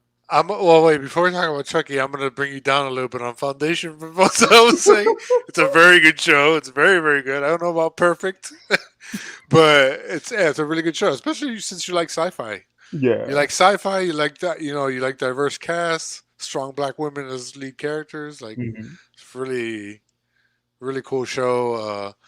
And so yeah, there's a robot that rips its own face. Like imagine Data just ripping his like, skin off, and you see the robot face left. So there's no blood, but it's still like it's just so jarring. It's incredible. But yeah, the So women show's of color, you're talking about the girl with the interesting hair. Salvo and Gale, the Okay. two like main characters. Mm-hmm. Yeah, why is Starfleet Boy so hyperbolic? Dude, He's Starfleet been like Boy, that for 30 plus years. I can attest to it. It's amazing. dude, Starfleet Boy is dramatic, dude. Yeah. Mm-hmm. But yeah, Chucky this week was awesome. It was fuck all the moms. Dude, so I totally did not expect all the fucking carnage from this week, dude. Like, Yeah. I loved like that, like it picked back up with like Andy and his sister, like 30 years later. I thought that was really fucking cool. Yeah. yeah. And Although oh my Andy's a god. really bad actor though. And dude, and that poor family that they encountered, dude. Like that poor family. Well, you know what? I mean, they're really fucking lucky that that doll hadn't fucking killed them yet or killed anybody that they do yet, dude. Yeah. You know? He was like, "Oh, like you made me do this." I was like, "Oh man, dude, I fucking love Chucky." And when they're like shooting the doll like all like whatchamacallit, like a Pulp Fiction style. Yeah. So good. Yeah, I agree. Boat Trek, best episode yet. 100%. I mean, so you think this is the best episode of Chucky yet? I think it just keeps getting better. Like the show, I keep wondering how long they can keep going with this whole gimmick, but then they keep doing something that I'm like, oh, yeah, that makes sense. And they're like, it's not, but yeah, I think so. I think it just keeps getting better. I like the kid dynamic that they're working together, but they're still not entirely friends. You know, I mean, I love the whole romance between the two boys. I think it's just so adorable. It feels so natural. The two actors just feel so calm. And I don't know if you saw the behind the scenes thing about. Oh well, that was last episode when they kissed. So I gotta watch that. I gotta watch the Yeah, that behind the was really scenes. good. But yeah, I think so. I mean, it moved really well. It was bloody. It was funny. Like, yeah, it's just really good. How many episodes? 8 episodes, right? So 3 people died this episode. What do you think was the best kill? I mean, the cop mom I wasn't expecting. Who was the third? There was the 2 moms, and who was the third person that died? You said 3 died? So, because there was the mom out the window. And then the mom down the stairs. Okay, I'm sorry. Only 2 people died. Oh, okay. Dude, like that. The scene where the woman, where he like, where he pushed the cart, dude, and like, and the woman fell out of the window, dude. Man, that was awesome. Like the so slow funny. motion, dude. And then somehow she was able to turn just so she would like smack on the car and put her face like right through the windshield and like be like looking at her son, you know. It's perfect. Damn, dude. The cop mom, I just wasn't expecting. I wasn't expecting them to kill 2 characters like that in one episode, but it was fuck it. They did it. And Chucky is just so funny, dude. Like he was like behind the car, dude, and then he started running, dude. So it was like moving fast, you know. And she was like standing there for like 4 seconds. She was like, sorry. And then she just like goes out the window, dude.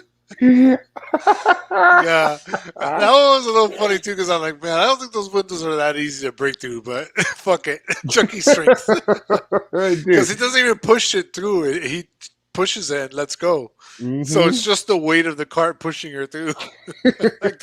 like I used to be a mailman in those kind of buildings. Those carts aren't that heavy. You know, and like. And Devin's mom, like, you know, she's like a good mom, a single mom, a good mom, like understanding of her son. And damn, Chucky had to fuck her up, dude. Braxton, I'm scared of Chucky, says Blue. Dude, I also like that in the beginning, when Chucky first starts fucking with the people at like that talent show thing, and he says something about the mom having secrets or whatever. It was kind of like they built it up where like, oh, she's a cheating bitch. She's gonna be like a cheating whatever. But it turns out she's fucking dying of cancer or whatever, or was it cancer? Whatever, she's dying, and then, and I liked it. Like there was like reason for them to not believe that Chucky threw her out the window because she wanted to kill herself. Yeah. Yeah. Oh, so I loved it. I loved seeing Chucky like holding a real big knife. Like I love to see him like attack people. Like when he snuck up on the girl in the house, and he like when she like walked upstairs to like the to like Jake's room, and like she was in the dark, and then like Chucky closed the door behind her. Oh, and he's talking to her with the knife and all that. And he was like, "I got you now, bitch." I was like, "Damn, dude, that girl is 15. You don't have to call her a bitch." It's crazy. The actress is 14 too. Like she's young. Yeah, dude. Call that young girl a bitch, Chucky. That is extremely, extremely inappropriate. Yeah, that shit's so good. Like I love Brad Dourif's daughter. Yeah. I can't remember her first name right now, but maybe PJ will put it in the chat. She is phenomenal, man. I can't believe how good she does at playing the young Chucky. And the whole kind of like dual personality thing. That was a fucked up scene, dude. When they cut that guy's throat who was selling him that car, dude. Man, that scene was fucked up. And dude. when she stabs her leg because she knows that she's paralyzed again or whatever. She's like, oh yeah, like I stabbed you like 45 minutes ago. And like she looks down and like blood's like running down her leg. Thank you, and there's a knife in her leg. I was like, damn girl, you didn't even like look down and notice that. Like, okay. But yeah, dude, like New Chucky is like my favorite show, like on TV. It's really funny too because I've been watching it alongside the I Know What You Did Last Summer show. So it's like watching one, like Chucky is a cheesy slasher series. I Know What You Did Last Summer is a cheesy slasher series. They both get turned into TV shows at basically the same time. And it's like night and day difference of quality and just the writing, it's amazing. Because like even the kills, like Chucky always has pretty much a good kill every episode. Yeah, he does. Like, it's a slasher show. You need that's kind of the whole point of the show, A part of the show that like resonated with me, like because I've been thinking about it like a little bit like over like the past like week and a half or so. Like I forget if it was like the first or the second episode where I feel like Jake's in like a really hard place, and Chuck's like, oh, and Chucky's like, oh, like I'm your only friend, and like this bitch who's being like real mean to you, like man, you should just fucking kill her. No, he's master manipulator, dude. Dude, evil as fuck. And then like Jake is like waiting in the woods, like while she is jogging, and he's like fucking stalking her, dude. And I'm like, damn, dude. It's like he had a fucking knife. I'm like, damn, is Jake gonna like fucking stab somebody? And then it's like fucking Junior. But Jake totally fucking like stalked somebody, had a knife, and was like right on the cusp of having killed someone. And yeah, dude, Chucky just fucking manipulated him like, oh, dude, I'm your only friend, dude. Chucky killed his dad, but like his dad was fucking mean to him, Yeah. Yeah, so it's like he was doing him a favor, See, I'm the good guy here. And I felt bad about it, but I totally understood Junior's reaction. Like when Jake tried to be like, oh, like, like I'm so sorry, like, that like your mom has died. And he's like, man, like, get out of here. All this shit is happening just because you're here. And it's like, well, it's true. Like, the dude had Chucky, and now like all these people are dead. Like, I mean, it's all the kid's fault for being a doll fanatic and wanting to make his doll statue. And he bought a fucking Chucky, and that was it. dude, so that kid makes like weird art, dude. For like somebody who's supposed to be like 14 or 15, dude, he makes really weird art, dude. Yeah. Well, Uh, he's going. It's like his jazz phase. He's experimenting. Well, hey, I mean, yeah, maybe, hmm Yeah, Brad Dourif was an ensign suitor in Voyager here. PE saying in the. But the poor detective, dude, like, she's being like a great and supportive mom, and Chucky just like fucked her up, dude. Chucky just like fucking jumped on her back. She was like, "Oh shit!" That shit cracks me up, man. And fucking Chucky jumps on people's back. It's so fucking hilarious. Like, Dude, just like, fucking fling that motherfucker, bro. dude, like before, like when the fire got set, when the girl was smoking a joint, dude, and like Chucky like jumped out and like jumped on her back, dude, and then he was like kicking his little legs like this.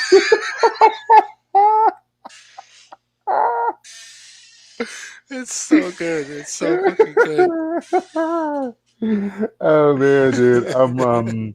So where do you think? Do you have a prediction? I mean, it's a Chucky story, so it's got to end but not end. So they got to kill him, but somehow they leave it in a way where he's going to come back for season 2. Mm-hmm. I don't know how the show's doing. I don't know if it's popular. It's so hard to get ratings numbers and that sort of thing nowadays. But, I'm really interested to see, like, as 3 groups of people come together and interact, like the kids,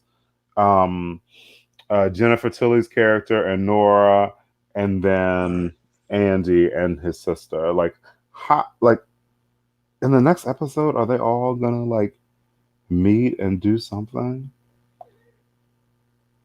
well, I mean, Andy knows that part of Chucky's soul's inside Fiona, right? Or Fiona, that's not the character's name, but so he's got to kill her. Basically, isn't that kind of like his mission?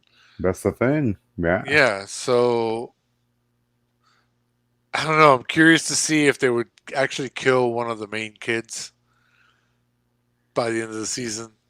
Who do you think would die? Like, I don't know, but I don't think they would do it. I don't think they would actually do it. Mm-hmm. I feel like they would. I want to know. They have killed a kid already, haven't they? They killed that boy, but that boy was mean though. He was a jerk. Yeah, that's true. Mm. But yeah, I don't know. I don't know if maybe Chucky reunites with his broken soul or whatever at the end, and somehow that's how he lives, or he transfers into another body or something. I would have really liked for, say, Chucky to have killed the mayor instead of Devin's like really supportive mother. Because the thing is now, like, I mean, Devin is an orphan. I feel like Devin's gonna fucking like move to Cincinnati to like live with his fucking grandmother now, dude. Well, I wonder if that's gonna be like in season 2, in the second movie, he's an orphan. Andy, isn't he? Is he like in an orphanage? Oh, I wonder if they would do that in like a season 2. All the kids are in an orphanage because their parents are all dead. They all end up in the same orphanage together. So Chucky has killed the 2 moms. He killed the dad. He killed the boy who was being mean to Jake. He killed the principal. So he's killed 5 people. Has he killed anyone else? I feel like we're probably missing 1 or 2. Oh, the maid, right? Did we say that one? Oh, he killed the maid. Right. That's 6. Did he kill anybody at the hospital? Oh, yeah, that cop. He stabbed that cop a bunch of times with the needles. Oh, yeah. How did I forget that, dude? That was a good kill, dude. How fucking gory this show is. So good. So good. Chucky with a big knife. And it comes on Tuesday nights. So that's cool. Like I feel like I don't have to wait very long for my next Chucky fix. Yeah, I ran out of my free credits on the USANetwork.com. When I signed up for a free account, they gave me 4 free watches. I spent them all on Chucky. So I'll have to find the final 2 episodes by other means. So I kind of did the same thing. I jumped on the sci-fi website, and sci-fi only gives you 3 credits. So I only watched 3 episodes, and then I bought the rest of them, on YouTube. Oh, it might have been 3 because I found the first 2 on YouTube were free. And then I watched 3, 4, and 5 because we're by 5, right? This last one was 5 or 6. No, this last one was 6. The only thing that I regret about so I was being cheap and I bought the season pass, and standard definition was $15, but the HD was $20, and I said, "Oh, you know what? I'm just gonna fucking get the standard definition." I wish I hadn't did, because it looked so much better, like on the website, Like I can still get the story; it's still cool, but this is not like it just doesn't look so crispy, dude. And this show looks great. Chucky it's really nice. Looks great. Like, is that called animatronics? Is that what it's called? I think they're using a mix. Well, I think they mainly use animatronics or like a puppet sort of stuff. Because I don't think they use a lot of CG for him. Like Chucky's facial expressions look great. Like when he was like, like the little girl had him on his shoulder, and he was like, "Oh, you made me do this," and he like takes the knife out. Like I feel like his face looks so sinister. Like it's so good, dude. Yeah, no. When he had the melted face for episode and a half, like he's so evil with that shit. Dude, that was so fucking gnarly, dude. They've done some great shots where like his face reflected like in the knife, Yeah. Some cool ass shit. Yeah, no, they've really done a great job with that show. It's really amazing. I didn't expect it to be as good as it was, especially because I'm not even that big of a Chucky slasher fan. Like I don't consider Chucky as one of the great slasher franchises, even though it is one of the most consistent and has tons of movies. So like it's successful, but I just never, when I think about the great slasher movies, or like the Mount Rushmore of slasher movies, I never think of Chucky, but it deserves its credit, bro. And another interesting thing is that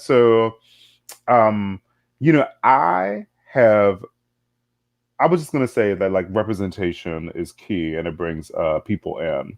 Like I have never like heard about like gay people talking about Chucky ever before. And now, dude, like I go out or I like interact with like gay people on like Twitter, and they're all like, and they're talking about Chucky, dude. Like the gays are all like, they're watching Chucky because like there's like this gay storyline that they're interested in, and they're like, ooh, there's like a gay character. Like, let me watch this, and and it's like, okay, well, like the rest of this is good, so I'm gonna like just keep on watching it because it's good. Like representation is so important, It's so important to be able to see yourself in something, Well, it's funny. I've always even just made the case that even if you're just a greedy corporation, representation is good because it brings in new customers. That's all you want. Oh my god, what is this? It's like a Star Trek Discovery episode. Oh my gosh! Oh my god! Shaky camera. You're muted, Starfleet boy. Little Starfleet boy. I was like, do you watch Star Trek Discovery and just don't tell us? Is that what you do? Do you like watch it? And you have a beard. Are you growing it for Christmas? And I have to shave my beard. No, I'm growing it for laziness. I heard all your Chucky talk, and now I'm really intrigued by the show, but I don't have time. You should watch it. It has such a cute little gay storyline of the 2 boys. I just love it because they're just so good. Like, yeah, such good little actors. Sounds cute and everything, but I'm an old man and I don't have time for like little cute boy gay story plots. It's adorable. You'll be like, oh, it's so cute. I want Idris Elba. I mean, but but the thing is, it's cute. It's not sexy, but I mean, and that's the way it's very innocent. because Right. like Gotcha. they're They're boys, middle like, it shouldn't be schoolers. sexy, you know? Like it's Yeah. just cute, you know? But like so that like that was the thing that brought me in, that I heard that there was a gay storyline, and I thought it was cute, and that kept me interested. But then Chucky is just so damn funny, dude. Like Chucky with a big knife, Chucky attacks Yeah. people. Chucky talked to that young girl. Chucky said, "Oh, I got you now, bitch." It's like, Chucky, that girl is 14. Don't talk to her like that, dude. What is this? Lose your Haha, seat. move your meat, lose your seat. And this is Mark Hamill doing all these lines. No, it's Brad Dourif. Fuck Mark Brad Hamill. Dourif does it. Cool, perfect. Oh, nice. Fuck What is the thing Mark. I about sound like the Mark Joker Hamill? and Did he everything do Hamill. Chucky for a movie? Did Mark Hamill He do did Chucky? it for the reboot movie that's Oh, okay. is not in continuity with Oh this. wow, I didn't realize Mark Hamill did Chucky. Okay. Brad Dourif did it for all the original movies, but Hey, everyone's vibing on you guys together. Ruben and Braxton, you guys should do a show. Wow. the Ruben and Braxton show. Dang. Are you guys out? Should I go back? Should I like keep making it show? Is that No, like because what I need to use the you want? bathroom. Hold Okay. on. You know these martinis take a long time to make. Braxton and Ruben, thanks for sticking. Dude, how long does it take to make a martini? 10 minutes? You gotta shake it, right? No, I stir them. So I have to I have a Mm. special method. I have to have Mm. fancy martinis a little bit. They're just a little fancy. They're not too fancy, but they're a little Mhm. bit fancy. So, How do you make them? well, I ran out of my favorite gin, which is from Canada, and it's like a purple. I call it Romulan gin because it's like a purple colored gin. It's beautiful. It's a beautiful, very smooth, soft gin. So I switched to a vodka martini. So that's what I'm having right now. So this one is made with Tito's, Mm. and Okay. it's dirty because you gotta like Tito's is harsh. So you gotta mess Tito's up a little bit Is with Tito's like. harsh, dude? Like I think so. It's not as smooth as like Reka. Have you ever had Reka I vodka? have had Reka. Yeah, Reka's nice. That's smooth. So now Reka and Tito's are like the same price. Like you go, Yeah, but mm, Reka is filtered through lava rocks. it's that And don't get me Icelandic wrong, I'm a vodka. lover of Tito's. There's always a handle of Tito's in this house, so Hmm. don't get me wrong. Hmm. Obviously I made a martini just now with Tito's. I just was like I didn't want to open up the Reka tonight, but so I was like let me switch to Tito's. But it's a different so you got to I like Tito's dirty cuz it kind of like gives it that Mass like it the. gives it something, yeah, like something interesting. So I'm not just like, ooh, I need to take a Mhm. shot at Tito's is a shot vodka, don't you think? You know, I don't No, you can do have it in martinis. shots of I've had it a lot of vodka. Tito's Like martinis. I only do shots of bourbon. You know, I don't do shots of vodka. Like I feel like All that'll right, all just right. fucking like make me wasted. You know. We got some comments. You guys killed it on the Chucky, and I didn't hear much of it, so I'm glad I didn't get too many spoilers, but enough to want to see it, which is cool. Oh, I want to Um, get back to something parentheses I said what? in, about Foundation. The Emperor's sentencing of that one person was quite jarring. When the All right, Emperor Brother Day, I get them mixed up. where is it? Let me see if I can find this comment. Wow, there's so many comments that I missed. It's insane. I'm so sorry, everybody. All right, the Emperor's sentencing.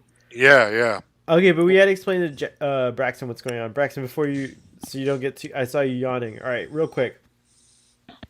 So humanity, in the future, like 30,000 years from now, is going to be a galactic empire. Hmm. Like, so we have The Roman basically Empire in space. Roman Empire in space. We've conquered or colonized every section of the galaxy. So And even it's about to end, and so they're recording like memories and stuff, like no, no, so they no, can. none of that, none of that. Yeah, yeah. So like, the empire, the way it works is one day this huge galactic empire became so obscene that like the emperor was like, you know what? There can be no I don't need no other emperors. I'm just gonna clone myself over and over again so that I'm just ruling Mm, uninterrupted forever, right? mm. So it's the same dude, and the way that he figured it out was he was like, "There's gonna be three of me at any given time, like a Father bait." Dusk, Father Dawn, and Yeah, Father you know all Death. that. So Mm. Lee Pace, super hot, by the way. Just Yeah, saying, he is. like he's super hot. All right, so that is the state of the galaxy. Like Mhm. there's no way out of this. You can never think about like becoming emperor because it's done. The empire dynasty is just going to live forever and ever ever. So that's one thing, right? But anyways, it's a huge civilization. So there's this like mathematician guy who like figures out this like absurd theory called psychohistory, and he's like, let me mess with this, and he figures out, oh shit, this is a great base for a predictive model that can predict on the large scale everything that's going to happen. And so he like applies like his calculations, which at this point, if you can imagine, it's a galactic empire.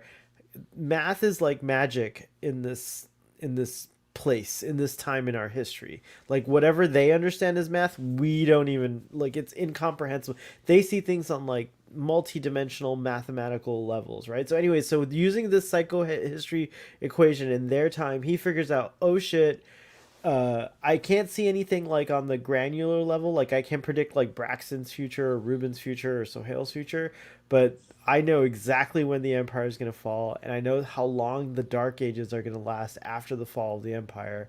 And my mission is to try to like shrink that time period of like the dark ages to as minimal as possible. And I think he says it goes from like something like insane like 10, 20,000 years down to like a few thousand years, like, or 1,000 years.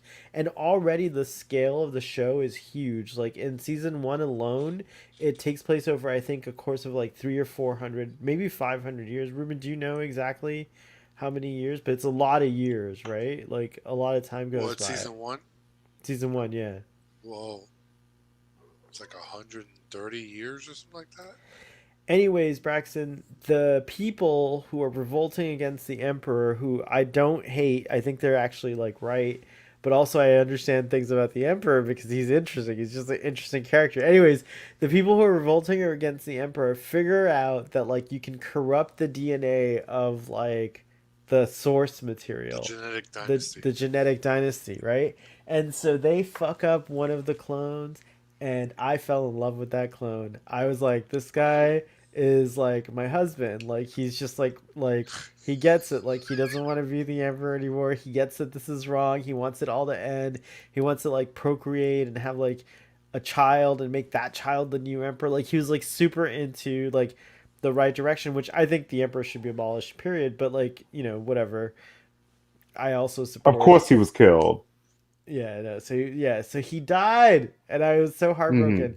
But it's still so good because the way it happens is this crazy robot lady who's the last of her kind. Like they had like so long ago before the point the show starts. Like humans created AI, and the AI rebelled against humans, and humans just like totally crushed them. They were just like, oh yeah, whatever. We have EMPs and axes. Like forget it. Like you're not gonna survive. Like if you go hand to hand combat. But anyways, one robot remained from that whole time, and she's 11,000 fucking years old, and she serves the emperor, and she killed the abomination dude because he was corrupted, right? Hmm. But he was my favorite. I loved him. I don't even know what his name is. He's just Cleon the 20 something, whatever. Anyways, he's dead now.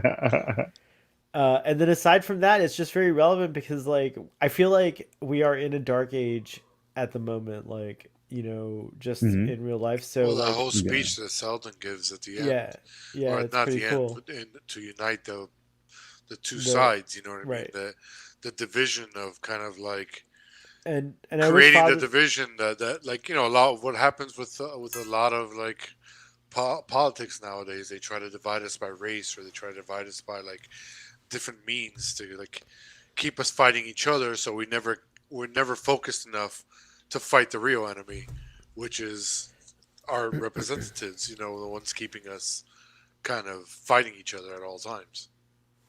Well, it's more complicated than I think. It's like to be really frank. I think it's the obscenely wealthy who no longer have a perspective of what it's like to be a human because they don't need to. Like you, Hmm. Well, like I was trying to be a little bit more, like just trying not to be too harsh on any one particular group, but I agree. but yeah, it's like when you're obscenely wealthy, as I say, like you can create a world that doesn't exist. Like it's not a real world. You no longer live in the real world. So how can you possibly foster any kind of like positive change in that world, Yeah. And so I think that's the thing is once you separate yourself from humanity on that scale, you are no longer human. As far as I'm concerned, you're a lizard person and you're like, enemy numero uno. So yeah, we said it here on Starfleet Boy first. But that's not what Cleon is. Anyways, it's more complicated that we got some comments. Should I go to the comments? You should. Are you interested? Are you gonna watch Foundation now? Did we entice you at all? I mean, I might watch it if I have some time, like over the holidays. Let me just tell you, I'm off all this week. If you want to watch and text together or like watch together, I'd be down. Okay. Rex is like, I'll no, take it. maybe I'll not. take So it we under could do advisement. the Discovery Watch this week, huh? What's that? We could do the Discovery Watch this week. Do you want to do it? No. That's I'm tempted because now that I have Paramount Plus for free for a year, I keep going there and going, okay, well, now that I have it, let me see what's here so I can just watch it. That's why I ended up watching that Ghost Show. Well, Yeah, anyways, Watch all the Star Trek.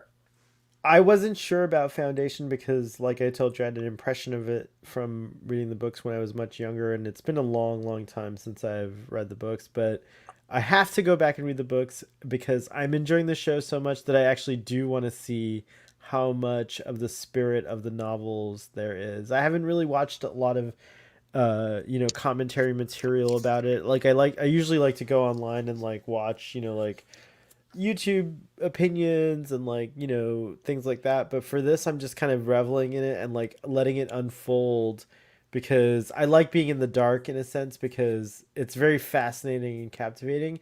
Mhm. And one of the things that I like and the reason I latched onto The Expanse so much more is Star Trek appeals to me. It's the heart and core of my being, but like the immediate future is like something I'm very interested in. Like by the time I'm like 80 or 90, I want to see us like colonizing the moon or colonizing like Mars or whatever, right?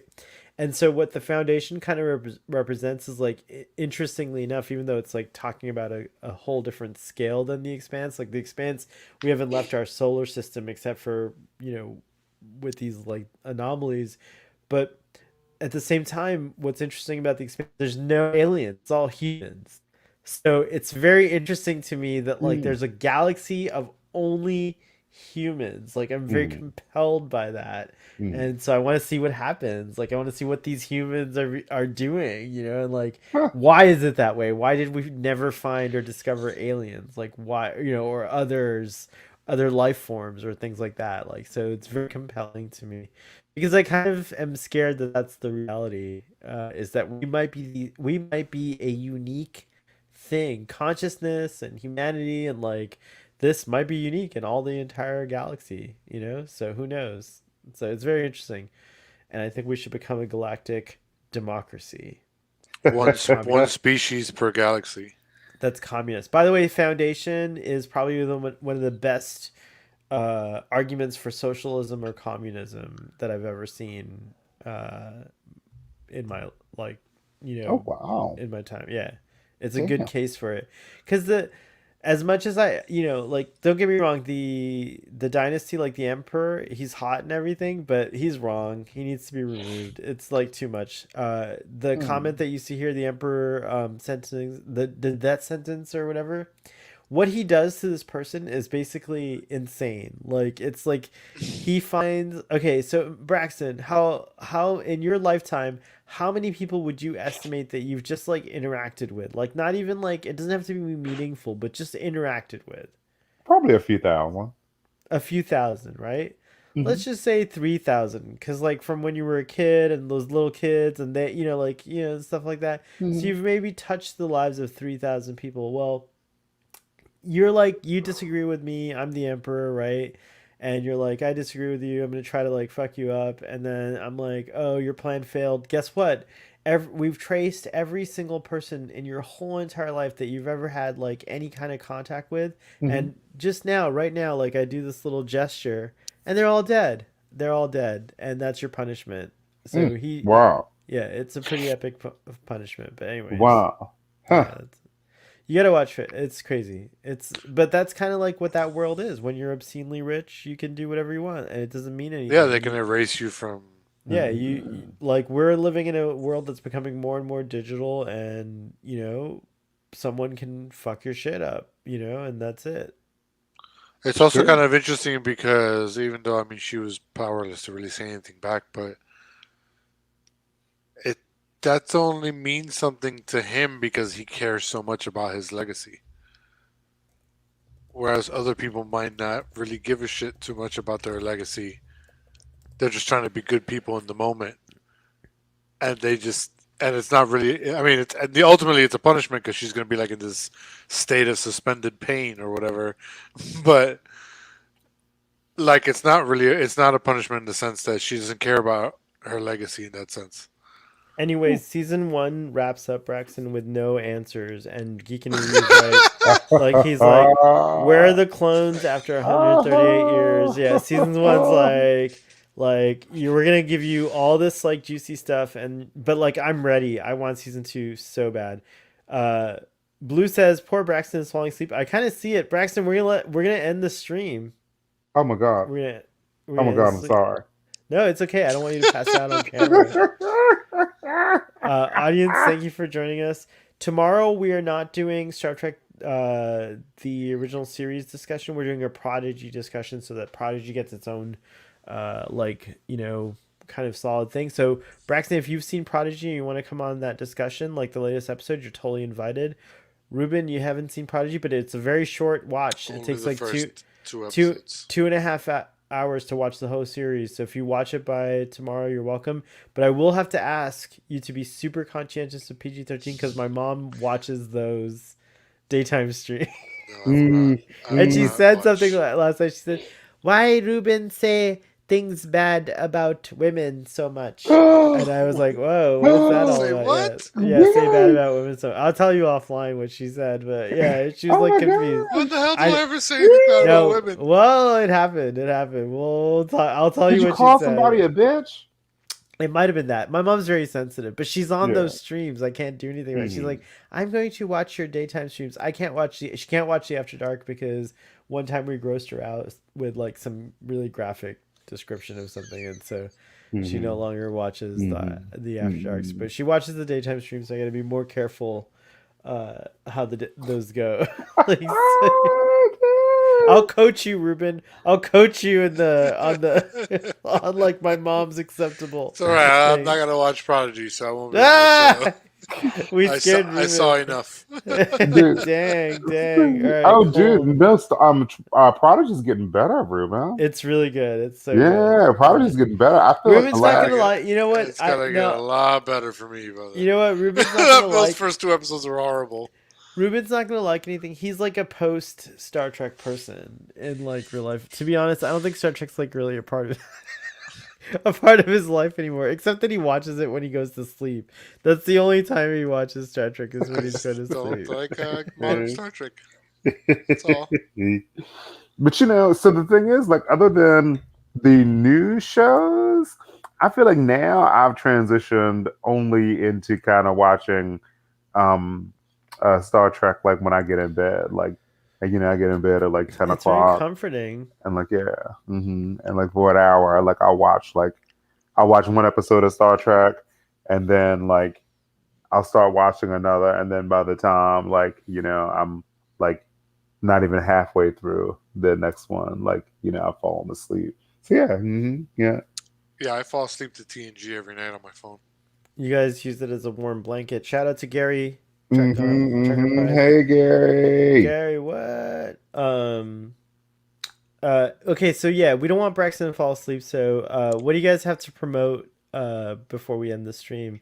Ruben, what's going on? And by the way, your beard looks really good. Like it does look really good. It does really look good. Yeah, you should keep on rocking in that free world. Anyways, what do you guys promote, Ruben? More interviews. Just be aware on my Twitter, R Martian. I just interviewed a director this week. I interviewed the two cinematographers from the show Titans. They also do Lost Symbol with Dan Brown show. Hmm. I interviewed director Cheryl Allison, who did a movie called Pieces of Us, which is about a gay man who was attacked, and so he did he turned his tragedy into like a one man show. Mm. Like And he was attacked by like homophobes who like beat him. yeah, they like fucked him up, and Hmm. so the show was called Pieces of Me. So now they turned it into a kind of a documentary called Pieces of Us, where they're talking to other people who have turned such tragedies into positive things and turned their, you know, not it's not looking at victims, it's looking at people who have, you know, moved beyond and persevered. Totally understand. So yeah, more interviews on just rmartian.com or rmartian, Twitter, ruben-writes.com. Also, you'll find stuff there. You can find stuff there. And what else? I interviewed a lot of people this week because productions are slowing down, so the interviews come up. And yeah. You've You done know- some pretty epic interviews. Sorry, go ahead, Braxton. Oh no, I was just going to say that I'm really interested to see your interview or read your interview with the people from the Titans. I like Titans. The cinematographer I interviewed yesterday, Boris, Mm. he was almost worked on Picard season 2 because he's Really? He's friends with what's the showrunner's name? McNally? Picard season 2 showrunner? Oh, Terry Metalis. Terry wow, Metalis, you totally yeah. more man. Boris is friends with Terry Metalis, Man, and he was going to when work we on do our Picard season 2 discussions, you're not even allowed to talk when I'm talking. Just let you know right now, because like if you don't know that the showrunner is Terry fucking Metalis, you're not allowed to be on that. No, I'm just kidding. I love you. I'm just kidding. I'm totally just kidding. When Picard season 2 comes out, I'm going to start my own channel called Starfleet Man. Wow. You know what? I'm gonna go Starfleet. But it's gonna be Starfleet, comma. So like Starfleet, comma, man. Starfleet, man. Wow. Braxton, are you gonna join us for Prodigy tomorrow? You know, dude, 3 p.m.? You're like, I'm busy, I got a life. You know, yeah, like I'm looking for a place tomorrow. Like I got like I got some stuff to do. Yeah. Oh, okay. But just like within the city, I'm just looking for I'm gonna Braxton, move to another row house in the city. Braxton, you don't know this about me, but I have something called dysnomia, so I have to like really focus on numbers, so I can never remember. It's Leviathan 6427. 026. Leviathan 026 on Twitter. Everybody go follow Braxton. Braxton's awesome. And we're gonna meet up in person in Chicago. I'm so hype. I have my hotel room for Chicago. I have my tickets. Dude, it's gonna be so fun. It's gonna be lit AF. We're gonna do a lot of coverage. We're gonna do collaborations with Text Trek, hopefully. I was gonna tell you that I feel like you feel like what? I was waiting for you to talk. Oh, I was gonna say something critical, but now I think I'm not gonna say it. I'll tell you later. Okay, fine. We're gonna do collabs with Trek on the Tube and all the other folks that are gonna be at Mission Chicago. Maybe Ruben will even come. Who knows? Like that could be a thing. I'll give you the deets, Ruben. But go to Mission Chicago, check it out. And then the last thing I want to say is, so yeah, tomorrow we're doing a Star Trek Prodigy discussion on Starfleet Boy. It'll be at 3 p.m. Eastern Standard Time. And then after that, go check out Earl Grey Trekkie, who's going to be doing a Doctor Who discussion. And did I put it on the screen? There he is. This is my boy, Tom Hallen. This is what the stream was about, was Spider-Man. That's the next James Bond. And that's the next James Bond after Idris Elba. Sorry, Tom. I know you would agree with me. I know if you ever see this, yes, you're ready in my eyes to be James Bond, but I think Idris Elba, if he wants it, should go for the part. There we go. So yeah, that's it. Anyways, live long and prosper, everybody. Thank you, everyone in chats. I was super bad at the chats tonight. I saw so many cool things from Parentheses Eyes and Darren and everyone. I'm so sorry. Sorry. But anyways, next time, live long and prosper.